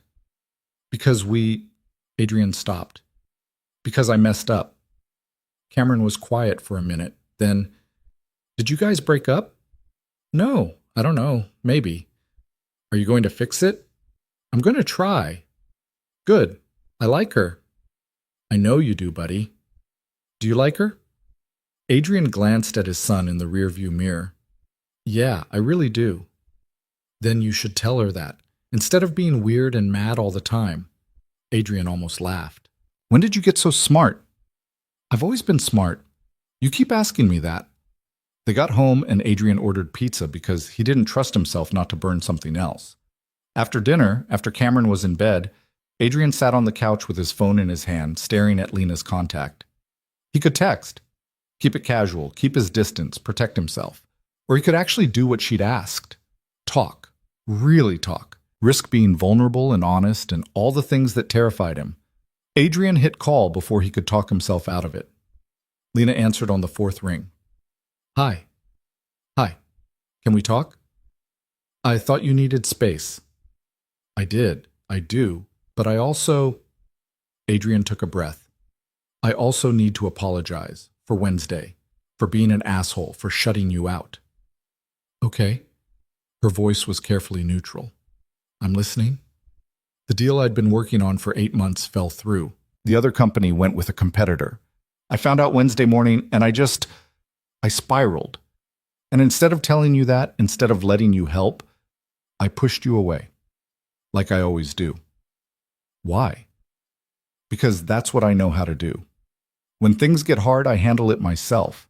I don't ask for help. I don't burden other people with my problems. He stopped, struggling. It's how I've survived for 20 years. Lena was quiet for a moment. That sounds exhausting. It is. So why do you keep doing it? Adrian thought about Vanessa's words, about growing up poor and learning early that you couldn't count on anyone but yourself, about building a company from nothing and having everyone tell him he'd fail, about watching his marriage fall apart because he couldn't let his wife in. Because being vulnerable feels dangerous, he said finally, and I've spent my whole life trying to be in control. And how's that working out for you? Adrian laughed hollow. Not great, apparently. Adrian, Lena's voice softened. I get it. I really do. You think I don't understand what it's like to feel like you have to do everything yourself? I've been in a wheelchair for 3 years. I know about independence and pride and not wanting to ask for help. Then you understand. No, I understand the impulse, but I also understand that it's bullshit. That stopped him. What? It's bullshit, Lena repeated. The idea that you have to handle everything alone, that needing people makes you weak, that vulnerability is dangerous. It's all bullshit. You know what's actually dangerous? Pushing away everyone who tries to care about you until you're completely alone. Adrian didn't say anything. I like you, Lena continued. I really like you, but I can't be with someone who shuts me out every time things get hard. I've been that person, the one who gets pushed away, and I won't do it again. I don't want to push you away. Then don't. Talk to me. Tell me when you're having a bad day. Let me help. Let me in. What if I don't know how? Then you learn. We both learn. Because what we're doing, it only works if we're actually doing it together. Adrian closed his eyes, feeling something crack open in his chest. I'm scared. Of what? That I'm going to screw this up, that I'm going to hurt you, that I'm going to turn into the same person I was with Vanessa. You're not that person anymore. How do you know? Because that person wouldn't be calling me right now. That person wouldn't be admitting he's scared. Lena paused. And because Cameron told me you've been different since we met. Happier. More there. You talked to Cameron? He called me yesterday, asked if we broke up. I told him we were working through some things. What did he say? That you were being an idiot and I should give you another chance. Adrian laughed despite himself. Those were his exact words? More or less. They were quiet for a moment, and Adrian could feel the space between them shifting, becoming something different than it had been. I want to do better, Adrian said finally. I want to learn how to let you in. I'm not good at it. Then we'll practice, together. You're willing to do that? After I was such an asshole? Adrian, I've dated guys who walked out because of a wheelchair. You had a bad day and pushed me away because you're scared of being vulnerable. That's not great, but it's fixable. Just like that? Not just like that. You're going to have to actually work at this. Talk to me when things are hard. Let me help. Stop trying to handle everything alone. I can do that. Can you? Adrian thought about it, really thought about it, about what it would mean to let someone in, to be honest about his fears and failures, to admit when he needed help. It felt like standing on the edge of a cliff. I can try, he said. That's all I can promise. But I'll try. Okay? He could hear the smile in her voice. That's enough. Can I see you this weekend? I'd like that. Lena? Yeah? Thank you for not giving up on me. Thank you for calling, for being honest. They hung up, and Adrian sat there feeling lighter than he had in days. He'd done it, actually done it, admitted he was scared, asked for help, let someone see him struggling, and the world hadn't ended. The next day, Adrian called an emergency board meeting and laid out a new strategy. It wasn't the Meridian deal, but it was something different, maybe better. The board approved it. His business partner clapped him on the shoulder and said it was about damn time Adrian started thinking creatively again. Friday afternoon, Adrian left work at 3 and picked up flowers on his way to Lena's apartment. She opened the door in yoga pants and an old t-shirt, her hair in a messy bun, and Adrian thought she'd never looked more beautiful. Hi, he said, holding out the flowers. Hi yourself. She took them, smiling. These are gorgeous. I'm sorry, again, for being an idiot. I know, Cameron told me you've been practicing your apology speech. Adrian laughed. That kid has a big mouth. He loves you. He wants us to work out. What about you? What do you want? Lena set the flowers on her table and moved closer, reaching up to touch his face. I want you to stop being so scared. I want you to trust me, and I want you to believe that you deserve to be happy. I'm working on it. I know. She pulled him down and kissed him, soft and sweet. And I'm here for all of it. They spent the weekend together. Adrian, Lena, Cameron, and Hemingway, who had fully claimed Adrian's couch as his domain. They didn't do anything special, just watched movies and ate too much takeout and existed together in a way that felt both ordinary and miraculous. Sunday night, after Cameron was asleep and Lena was curled up next to him on the couch, Adrian said, I love you. Lena looked up at him, her eyes wide. What? I love you. I should have said it before. I've probably felt it for weeks, but I was too scared to say it out loud. And now? Now I'm still scared, but I'm saying it anyway. He touched her face, traced her cheekbone with his thumb. I love you, Lena Brooks. You and your terrible cat and your third-grade students and the way you steal the last piece of bread. All of it. Lena's eyes were bright. I love you too. Even though you're stubborn and terrible at asking for help and you burn toast, especially because I burn toast? Maybe a little because you burn toast. They kissed, and Adrian felt something settle in his chest that had been unsettled for years. This was it. This was what he'd been missing. Not success or money or control, but this. Someone to come home to, someone who saw him struggling and didn't run away, someone who believed he could be better and refused to let him settle for less. Move in with me, Adrian said suddenly. Lena pulled back. What? Move in. You and Hemingway, this weekend, next month, whenever, just be here. With us. Adrian, that's fast. I know, and if you want to wait, we can wait. But I'm tired of pretending this isn't serious. I'm tired of half measures. I want you here. Cameron wants you here. Even the cat seems to prefer this couch. Lena bit her lip, and Adrian could see her thinking it through, weighing the risk against the possibility. Can I think about it? She asked finally. Of course. Not because I don't want to, just because you want to be sure. I get it. She nodded, then kissed him again. Ask me again in a month. If you still mean it, I'll say yes. I'll still mean it. We'll see. But Adrian knew. He knew the same way he'd known that first night at the restaurant that he couldn't look away. This was real. This was permanent.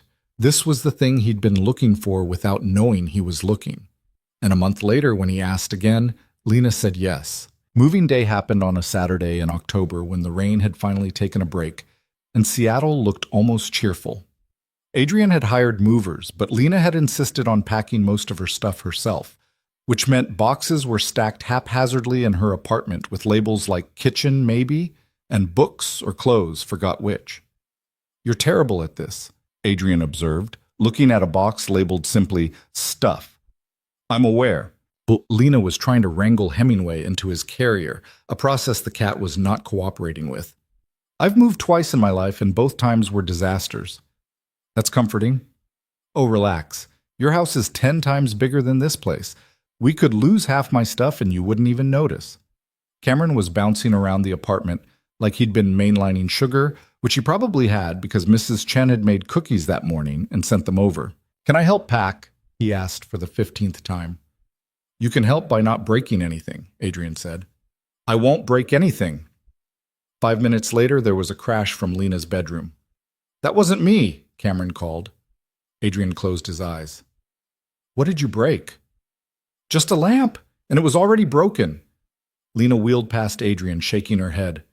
This is my life now, chaos and broken lamps. You can still change your mind. She stopped and looked back at him. Do you want me to change my mind? No. Then stop giving me outs. She smiled. I'm in this. Broken lamps and all. The movers showed up at noon and made quick work of the furniture. Lena didn't have much. A bed, a couch that had seen better days, bookshelves that were more books than shelves. Most of it was going into storage because Adrian's house already had furniture, and Lena had admitted she wasn't particularly attached to any of hers. Except the rocking chair, she said, pointing to an old wooden chair in the corner. That was my grandmother's. It goes. Done. By 3 o'clock, the apartment was empty except for cleaning supplies and the kind of sadness that comes with leaving a place you've lived for 3 years. Lena sat in her wheelchair in the middle of the empty living room, looking around with an expression Adrian couldn't quite read. You okay? He asked. Yeah, just weird, you know? This place was supposed to be my fresh start. After the accident, after everything, and now I'm leaving it. Adrian sat down on the floor next to her. Having second thoughts? No, just first thoughts, or maybe third thoughts. I don't know. She looked at him. What if this doesn't work? Then we'll figure it out. That's not a very detailed plan. I'm learning to be okay with that. Lena smiled despite herself.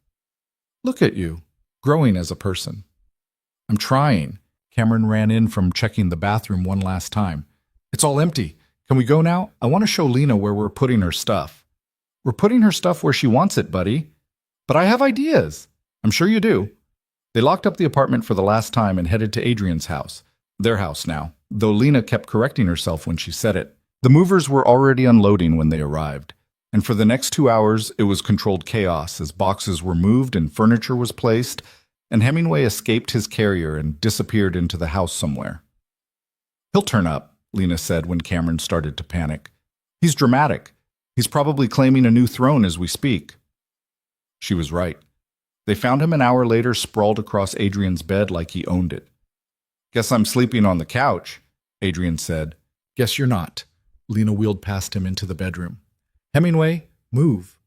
The cat gave her a look that suggested he'd never been so insulted in his life, but he moved. By evening, most of the boxes were unpacked and the house looked like it had been hit by a tornado, but in a lived-in way that Adrian found himself liking. Lena's books were mixed in with his on the shelves. Her coffee maker was on the counter next to his espresso machine. Her grandmother's rocking chair sat by the window overlooking the sound. They ordered Chinese food and ate it sitting on the floor of the living room because the dining table was covered in boxes. Cameron fell asleep halfway through dinner, exhausted from helping, and Adrian carried him up to bed while Lena started making a dent in the remaining mess. Leave it, Adrian said when he came back down. We can do it tomorrow. I can't leave it like this. It's chaos. So let it be chaos for one night. Lena looked around at the boxes and packing paper and general disaster, then back at Adrian. You're really okay with this? All of it. All of what?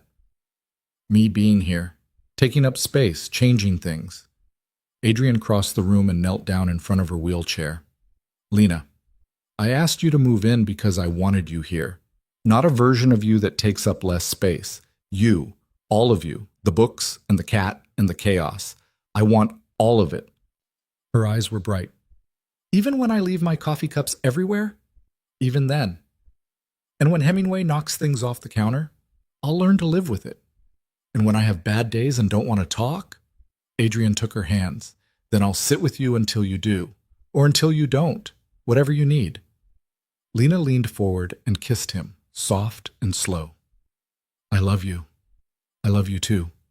They sat there in the middle of the chaos, and Adrian thought about how much had changed in 3 months. How he'd gone from eating dinner alone at a restaurant to this, a house full of boxes and books, and a cat that hated him, and a woman who'd somehow become the center of his entire world. It was terrifying. It was perfect. The next few weeks were an adjustment. Lena had her routines, and Adrian had his, and learning to exist in the same space without driving each other crazy required more negotiation than either of them expected. Lena liked to grade papers at the kitchen table. Adrian needed quiet to work. Lena was a morning person. Adrian most definitely was not. Hemingway continued to be an agent of chaos, knocking over Adrian's coffee at least twice a week. But they figured it out. Adrian started working in his office when Lena was grading. Lena started making coffee before Adrian woke up. Hemingway remained terrible, but they learned to accept it. Cameron was thriving. He'd always been a good kid, but with Lena around, he'd opened up in ways Adrian hadn't seen before. He talked more at dinner. He laughed more. He stopped asking when his mom was picking him up and started asking if Lena would be home when he got back from school. Vanessa noticed during a custody exchange in November. He seems happy, she said, watching Cameron run ahead to Adrian's car. He is. Is that because of her, the teacher? Adrian nodded. Lena, yeah. Vanessa was quiet for a moment. Good. He deserves that. You both do. It was the kindest thing she'd said to him in years.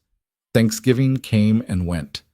Lena's parents drove up from Portland, and Adrian spent an awkward afternoon trying to convince them he wasn't some rich guy taking advantage of their daughter.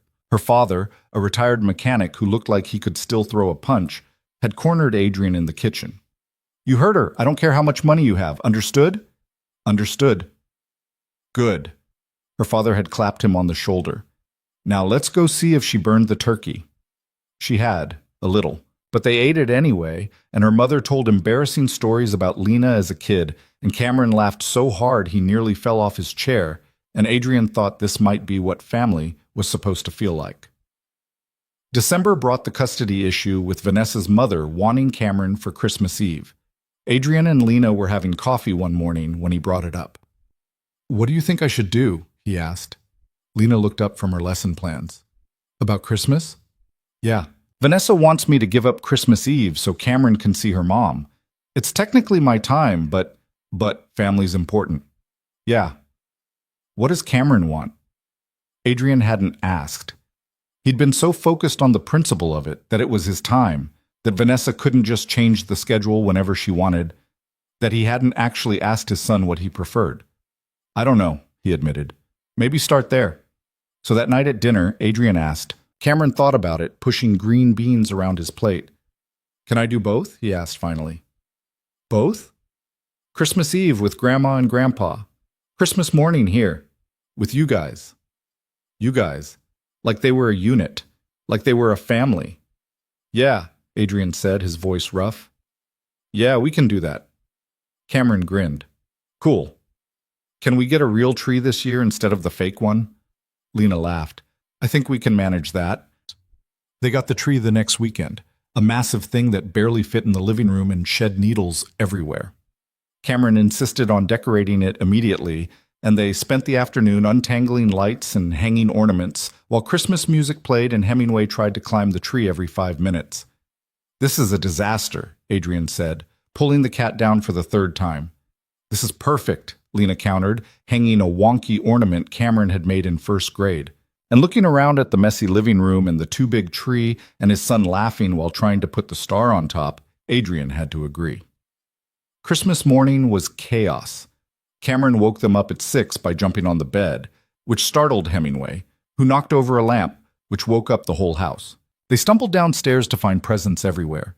Adrian had maybe gone overboard and spent the next 2 hours opening gifts and drinking coffee and existing in the kind of comfortable happiness that Adrian had stopped believing was possible. Lena gave Adrian a first edition of his favorite sci-fi book, the one with explosions on the cover that Vanessa had always made fun of. Adrian gave Lena a necklace with a small pendant shaped like a book. Cameron gave them both drawings he'd made, and Lena hung hers on the fridge immediately. By noon, the living room looked like a wrapping paper explosion, and Cameron was already playing with his new Lego set, and Adrian found Lena in the kitchen making hot chocolate. "Thank you," he said. "For what?" "This. All of it. Making this feel like home." Lena turned to face him. "Adrian, this was home before I got here. You and Cameron, you already had this. I just got lucky enough to be invited in." "That's not true. Isn't it?" Adrian thought about the house before Lena, the 2 quiet dinners, the careful routines, the way he and Cameron had existed together, but not quite connected. "Okay, maybe it's a little true," he admitted. "But you made it better. You made everything better." Sap. Accurate sap. She kissed him, tasting like hot chocolate in Christmas morning, and Adrian thought about how 3 months ago he'd asked her to move in and she'd said to ask again in a month. How he'd asked every day for that month until she'd finally laughed and said yes. How she'd moved in and turned his too big house into something that actually felt lived in. How he wanted to spend the rest of his life doing this. "Marry me," he said. Lena pulled back. "What?" "Marry me. Not now, not today. Whenever you're ready, but marry me." "Adrian, I know it's fast. I know we've only been together a few months, but I also know I want this. I want you. I want us. And I'm tired of pretending I don't know exactly what I want." Lena stared at him, and Adrian could see her processing, trying to figure out if he was serious. "I don't have a ring," he continued. "I didn't plan this, but I'm asking anyway because—" He stopped trying to find the words. "Because that night at the restaurant, when that guy walked out on you, I saw someone who deserved better. And every day since then I've just wanted to be better. For you, for Cameron, for myself." "Adrian, you don't have to answer now. Think about it. Take all the time you need, but know that I mean it. I love you. I want to marry you. I want to build a life with you." Lena's eyes were wet. "You're serious? Completely? You want to marry me? The woman in the wheelchair who comes with a tyrant cat and 50,000 books and students who call it weird hours. I want to marry you because of those things, not despite them." She laughed, wiping at her eyes. "You're terrible at proposing. You know that, right? This is possibly the least romantic proposal in history." "I can do it again. Get down on one knee. The whole thing." "Don't you dare." She grabbed his shirt and pulled him down to her level. "And yes," Adrian's heart stopped. "Yes? Yes, I'll marry you. You ridiculous, stubborn, wonderful man. Yes." He kissed her, long and deep, and from the living room they heard Cameron yell, "Gross! Stop kissing!" They broke apart laughing, and Lena wheeled toward the living room. "Cameron, guess what?" "What?" "Your dad just asked me to marry him." Cameron looked up from his Legos, his eyes going wide. "Really?" "Really. And you said yes?" "I said yes." Cameron jumped up and ran over, throwing his arms around Lena in a hug that nearly knocked her out of her wheelchair. "Yes, this is the best Christmas ever." Adrian stood in the doorway watching them, feeling something settle in his chest that had been unsettled for years. This was it. This was everything he hadn't known he needed. A woman who challenged him and saw through him and loved him anyway. A son who was finally, genuinely happy. A home that felt like more than just a place to sleep. That night, after Cameron was in bed and they were lying together on the couch, Lena said, "When did you know?" "Know what?" "That you wanted to marry me." Adrian thought about it. That first night at the restaurant, when I saw you sitting there after that guy left, and you were trying so hard to hold it together, I didn't know I wanted to marry you specifically, but I knew I couldn't walk away. That's not very romantic either. I'm working on it. She laughed and curled closer to him. What are we going to tell people? That you proposed in your kitchen on Christmas morning without a ring? We'll tell them the truth, that I asked and you said yes and nothing else mattered. Your ex-wife is going to have opinions. Vanessa always has opinions. She'll get over it. What about your board, your investors? They're going to think you're crazy, getting engaged this fast. Let them think whatever they want. Adrian kissed the top of her head. I spent too many years caring what other people thought. I'm done with that. They were quiet for a while, just existing together in the dark house. Then Lena said, I need to tell you something. Adrian tensed. Okay. That night, at the restaurant, when that guy walked out, I was so close to leaving, just wheeling out of there and never going back, never trying again. What stopped you? Cameron. He looked at me like I was just a person who needed dinner, not someone to pity or fix or judge. Just a person. She paused. And then you came over and you did the same thing. You just saw me. Not the wheelchair, not the sad story. Just me. That's all I ever saw. I know. That's why I said yes. Because in 4 months, you've never once looked at me like I was less than whole. Even when I felt like I wasn't. Adrian pulled her closer. You've always been whole. You just needed someone to remind you. And you needed someone to remind you that you can't do everything alone. Fair point. They fell asleep on the couch like that, tangled together, Hemingway claiming the armchair because the cat had no concept of personal space. When Adrian woke up a few hours later, his neck stiff and his arm asleep, Lena was still curled against him, breathing deeply. He carefully extracted himself and went to check on Cameron, who was sprawled across his bed with new Legos scattered everywhere. Adrian moved them to the nightstand so the kid wouldn't roll over and impale himself, then stood there looking at his son. Cameron had been 6 when the divorce happened, old enough to understand that something was wrong, too young to fully grasp what it meant. He'd spent 2 years being shuttled between houses, learning to pack a bag every few days, trying to be good enough that maybe his parents would get back together. And now he was 8, sleeping peacefully in a house that had finally started to feel stable, with a dad who was learning to be present and a woman who'd somehow become the closest thing to a mother figure he'd had in years. Adrian's phone buzzed. Lena, from the couch where he'd left her. Did you really just leave me here to go be sentimental about Cameron? He typed back. Maybe. Sap. You already said that. It bears repeating. Come back to bed. The real bed this time. My neck is killing me. Adrian smiled and headed back downstairs, helping Lena transfer to her wheelchair and then following her up to their bedroom. They got ready for bed with the kind of easy routine that comes from living together, and when they finally settled in, Hemingway immediately claimed the foot of the bed. We're going to have to get a bigger bed, Adrian observed, or a smaller cat. Good luck with that. Lena laughed and turned off the light. In the darkness, she said, Adrian? Yeah?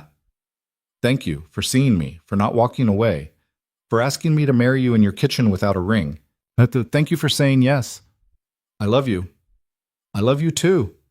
The engagement was official by New Year's. Adrian bought a ring, a simple platinum band with a small diamond, nothing ostentatious because Lena would have hated that, and proposed again, properly this time, at the same spot by the water where he'd taken her on their second date. This is better, Lena said, looking at the ring on her finger. Better than the kitchen? Different better. Kitchen was spontaneous. This is romantic. I can do both. So I'm learning. They set a date for June. Nothing huge, nothing fancy. Just friends and family and the people who mattered. Lena's parents cried when she told them. Cameron asked if he could be the ring bearer. Vanessa sent a text that said simply, Congrats, don't screw it up. Adrian didn't plan to. The next few months were a blur of wedding planning and work and normal life. Lena's students found out she was engaged and made her cards. Cameron practiced walking down the aisle with the rings. Hemingway continued to be terrible, knocking over the sample centerpieces Lena brought home. In March, Adrian got a call from the company that had beat him on the Meridian deal. They were having problems. Major problems. Did Adrian want to talk about a potential merger? He did. But he also made sure he was home for dinner every night. Made sure he talked to Lena when things got stressful. Made sure he didn't fall back into old patterns. "I'm proud of you," Lena said one night after he'd gotten off a particularly difficult call. "For what?" "For not shutting me out. For telling me what's going on instead of pretending everything's fine. I'm learning." "I know. Keep learning." The merger went through in May. Vail Industries absorbed the other company, and suddenly Adrian's net worth had doubled, and the business magazines were calling him a genius, and his phone wouldn't stop ringing. But the only call he cared about was from Lena, asking if he'd remembered to pick up Cameron from school. He had. He'd also picked up flowers for her and stopped by the bakery to get Cameron's favorite cookies. "Who are you, and what did you do with my workaholic fiancé?" Lena asked when he got home. "He learned his priorities." "Good. Keep him." June arrived with perfect weather and minor chaos. The wedding was at a small venue overlooking the Sound, with chairs set up on the lawn and flowers everywhere. Lena's parents were there, both crying before the ceremony even started. Vanessa came with her new boyfriend, which Adrian was fine with because he had Lena and nothing else really mattered. Cameron took his ring-bearer duties very seriously, walking down the aisle with the kind of concentration usually reserved for defusing bombs. Lena came down in her wheelchair wearing a simple white dress that made Adrian forget how to breathe. The ceremony was short. They'd written their own vows, which Adrian had agonized over for weeks.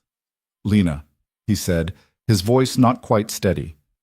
"4 months ago, I watched you sit alone in a restaurant while someone told you that you weren't enough. And I remember thinking that guy was the biggest idiot I'd ever seen, because you've always been enough. You've always been more than enough. You're brilliant and stubborn and kind, and you make terrible jokes, and you have a cat that hates me, and I love all of it. I love you. And I promise to spend the rest of my life reminding you that you're exactly what I need." Lena's eyes were wet. "Adrian," she said, "you came over that night because you couldn't walk away. And I said yes to dinner because I was tired of being alone. And somehow we ended up here, and I just—" She stopped, took a breath. "I spent 3 years thinking I was broken, that the best parts of my life were behind me. And then you showed up and you saw me, really saw me, and you made me believe that maybe I wasn't broken after all. Maybe I was just waiting for someone who could see past what I'd lost to what I still had. So I promised to see you the same way, to remind you that you don't have to be perfect, that you're allowed to need help, that you're enough exactly as you are." There wasn't a dry eye in the place. They exchanged rings. They kissed. Cameron cheered. Hemingway, who Lena had insisted on having at the wedding despite Adrian's protests, promptly knocked over the unity candle. "That's on brand," Adrian said. "Completely on brand," Lena agreed. The reception was perfect chaos. Dancing and food and speeches that made everyone laugh and cry in equal measure. Cameron gave a toast about how Lena made the best pancakes, and his dad smiled more now, and could they please get a dog next. "We'll see," Adrian said. "That's not a no," Cameron crowed. Later, when the party was winding down and the sun was setting over the Sound, Adrian found Lena by the water. She'd wheeled away from the crowd, just sitting there watching the light fade. "Hey," he said, coming up beside her. "You okay?" "Better than okay." She looked up at him. "I was just thinking about that night, at the restaurant. How different my life would be if you'd just stayed at your table. I couldn't. I know. That's what makes you you." Adrian sat down on a bench next to her wheelchair. "Do you ever wonder what he's doing, that guy who walked out?" "No, I hope he's happy. I hope he found whatever he was looking for, but I don't think about him." "Good." "Why good?" "Because he doesn't deserve your thoughts. He looked at you and saw what was missing." "I looked at you and saw everything that was there." Lena reached over and took his hand. "We're married." "We are." "That's wild. Completely wild. Any regrets?" Adrian looked at her, his wife now, not just his fiancée, and thought about the journey from that restaurant to here. All the fear and hope and stumbling forward. All the learning to be vulnerable and asking for help and letting someone in. "Not a single one," he said. They sat there as the sun set and the party continued behind them and their future stretched out ahead like an open road. And Adrian thought about how sometimes the best decisions are the ones you make without thinking, the ones where you just follow your gut and hope for the best. He'd followed his gut that night in the restaurant, walked over to a stranger who needed help and offered what he could. And that single decision had led to this. To Lena. To a life that felt full in ways he'd stopped believing was possible. To happiness that didn't require perfection, just presence. Cameron ran up, still wearing his little suit. "Dad, Lena, they're cutting the cake." "We're coming, buddy," Lena said. They headed back to the party, Adrian walking, Lena wheeling, Cameron running ahead. And as they rejoined their friends and family, Adrian realized something. That guy who'd walked out on Lena had been right about one thing. She wasn't enough. She was everything, and she was his. The party lasted into the night, full of laughter and dancing, and the kind of joy that comes from people genuinely happy to be together. When it finally ended and they drove home, the three of them plus Hemingway, who'd been collected from his cage by a very patient wedding coordinator, the house was quiet. Cameron fell asleep in the car. Adrian carried him up to bed, still in his suit, and pulled a blanket over him. Lena wheeled into the room behind him. "He did good today," she said quietly. "He did great. He loves you, you know." "I know. I love him too. And me." Adrian turned to face her. "Especially you." They went to their own room and got ready for bed, and when they finally settled in, Hemingway claiming his usual spot at their feet, Adrian pulled Lena close. "So this is it," he said. "Marriage. This is it. How do you feel?" "Like the luckiest person alive." "Same." They fell asleep like that, tangled together in a house that had gone from too big to exactly right, in a life that had gone from carefully controlled to beautifully chaotic. And in the morning, when Cameron woke them up way too early, wanting to know if now that they were married, did that mean Lena was officially his stepmom, and could they please get that dog now? Adrian couldn't even be annoyed, because this was his life now. The beautiful, messy, imperfect life he'd built with a woman who'd taught him that vulnerability wasn't weakness, and asking for help wasn't failure, and sometimes the bravest thing you could do was just show up. "Maybe a small dog," Lena said, laughing at Cameron's excitement. "A small dog is still a dog." Cameron was already running downstairs, presumably to start researching breeds. Adrian looked at his wife, and shook his head. "You know he's going to want the biggest dog possible now, right?" "Probably, but we'll love it anyway." "We'll love it anyway," Adrian agreed. And that, in the end, was what it came down to. Love. Messy, imperfect, show-up-everyday love. The kind that didn't require grand gestures or perfect moments. Just two people choosing each other over and over again, through all the chaos and joy and ordinary moments that made up a life. Adrian had spent years building an empire, chasing success, trying to prove he was enough. And he'd found everything he was looking for in a quiet moment at a restaurant, with a woman in a wheelchair who'd been told she wasn't enough, and a son who'd asked if they should do something. "Yeah, Cameron, we should." Best decision he'd ever made.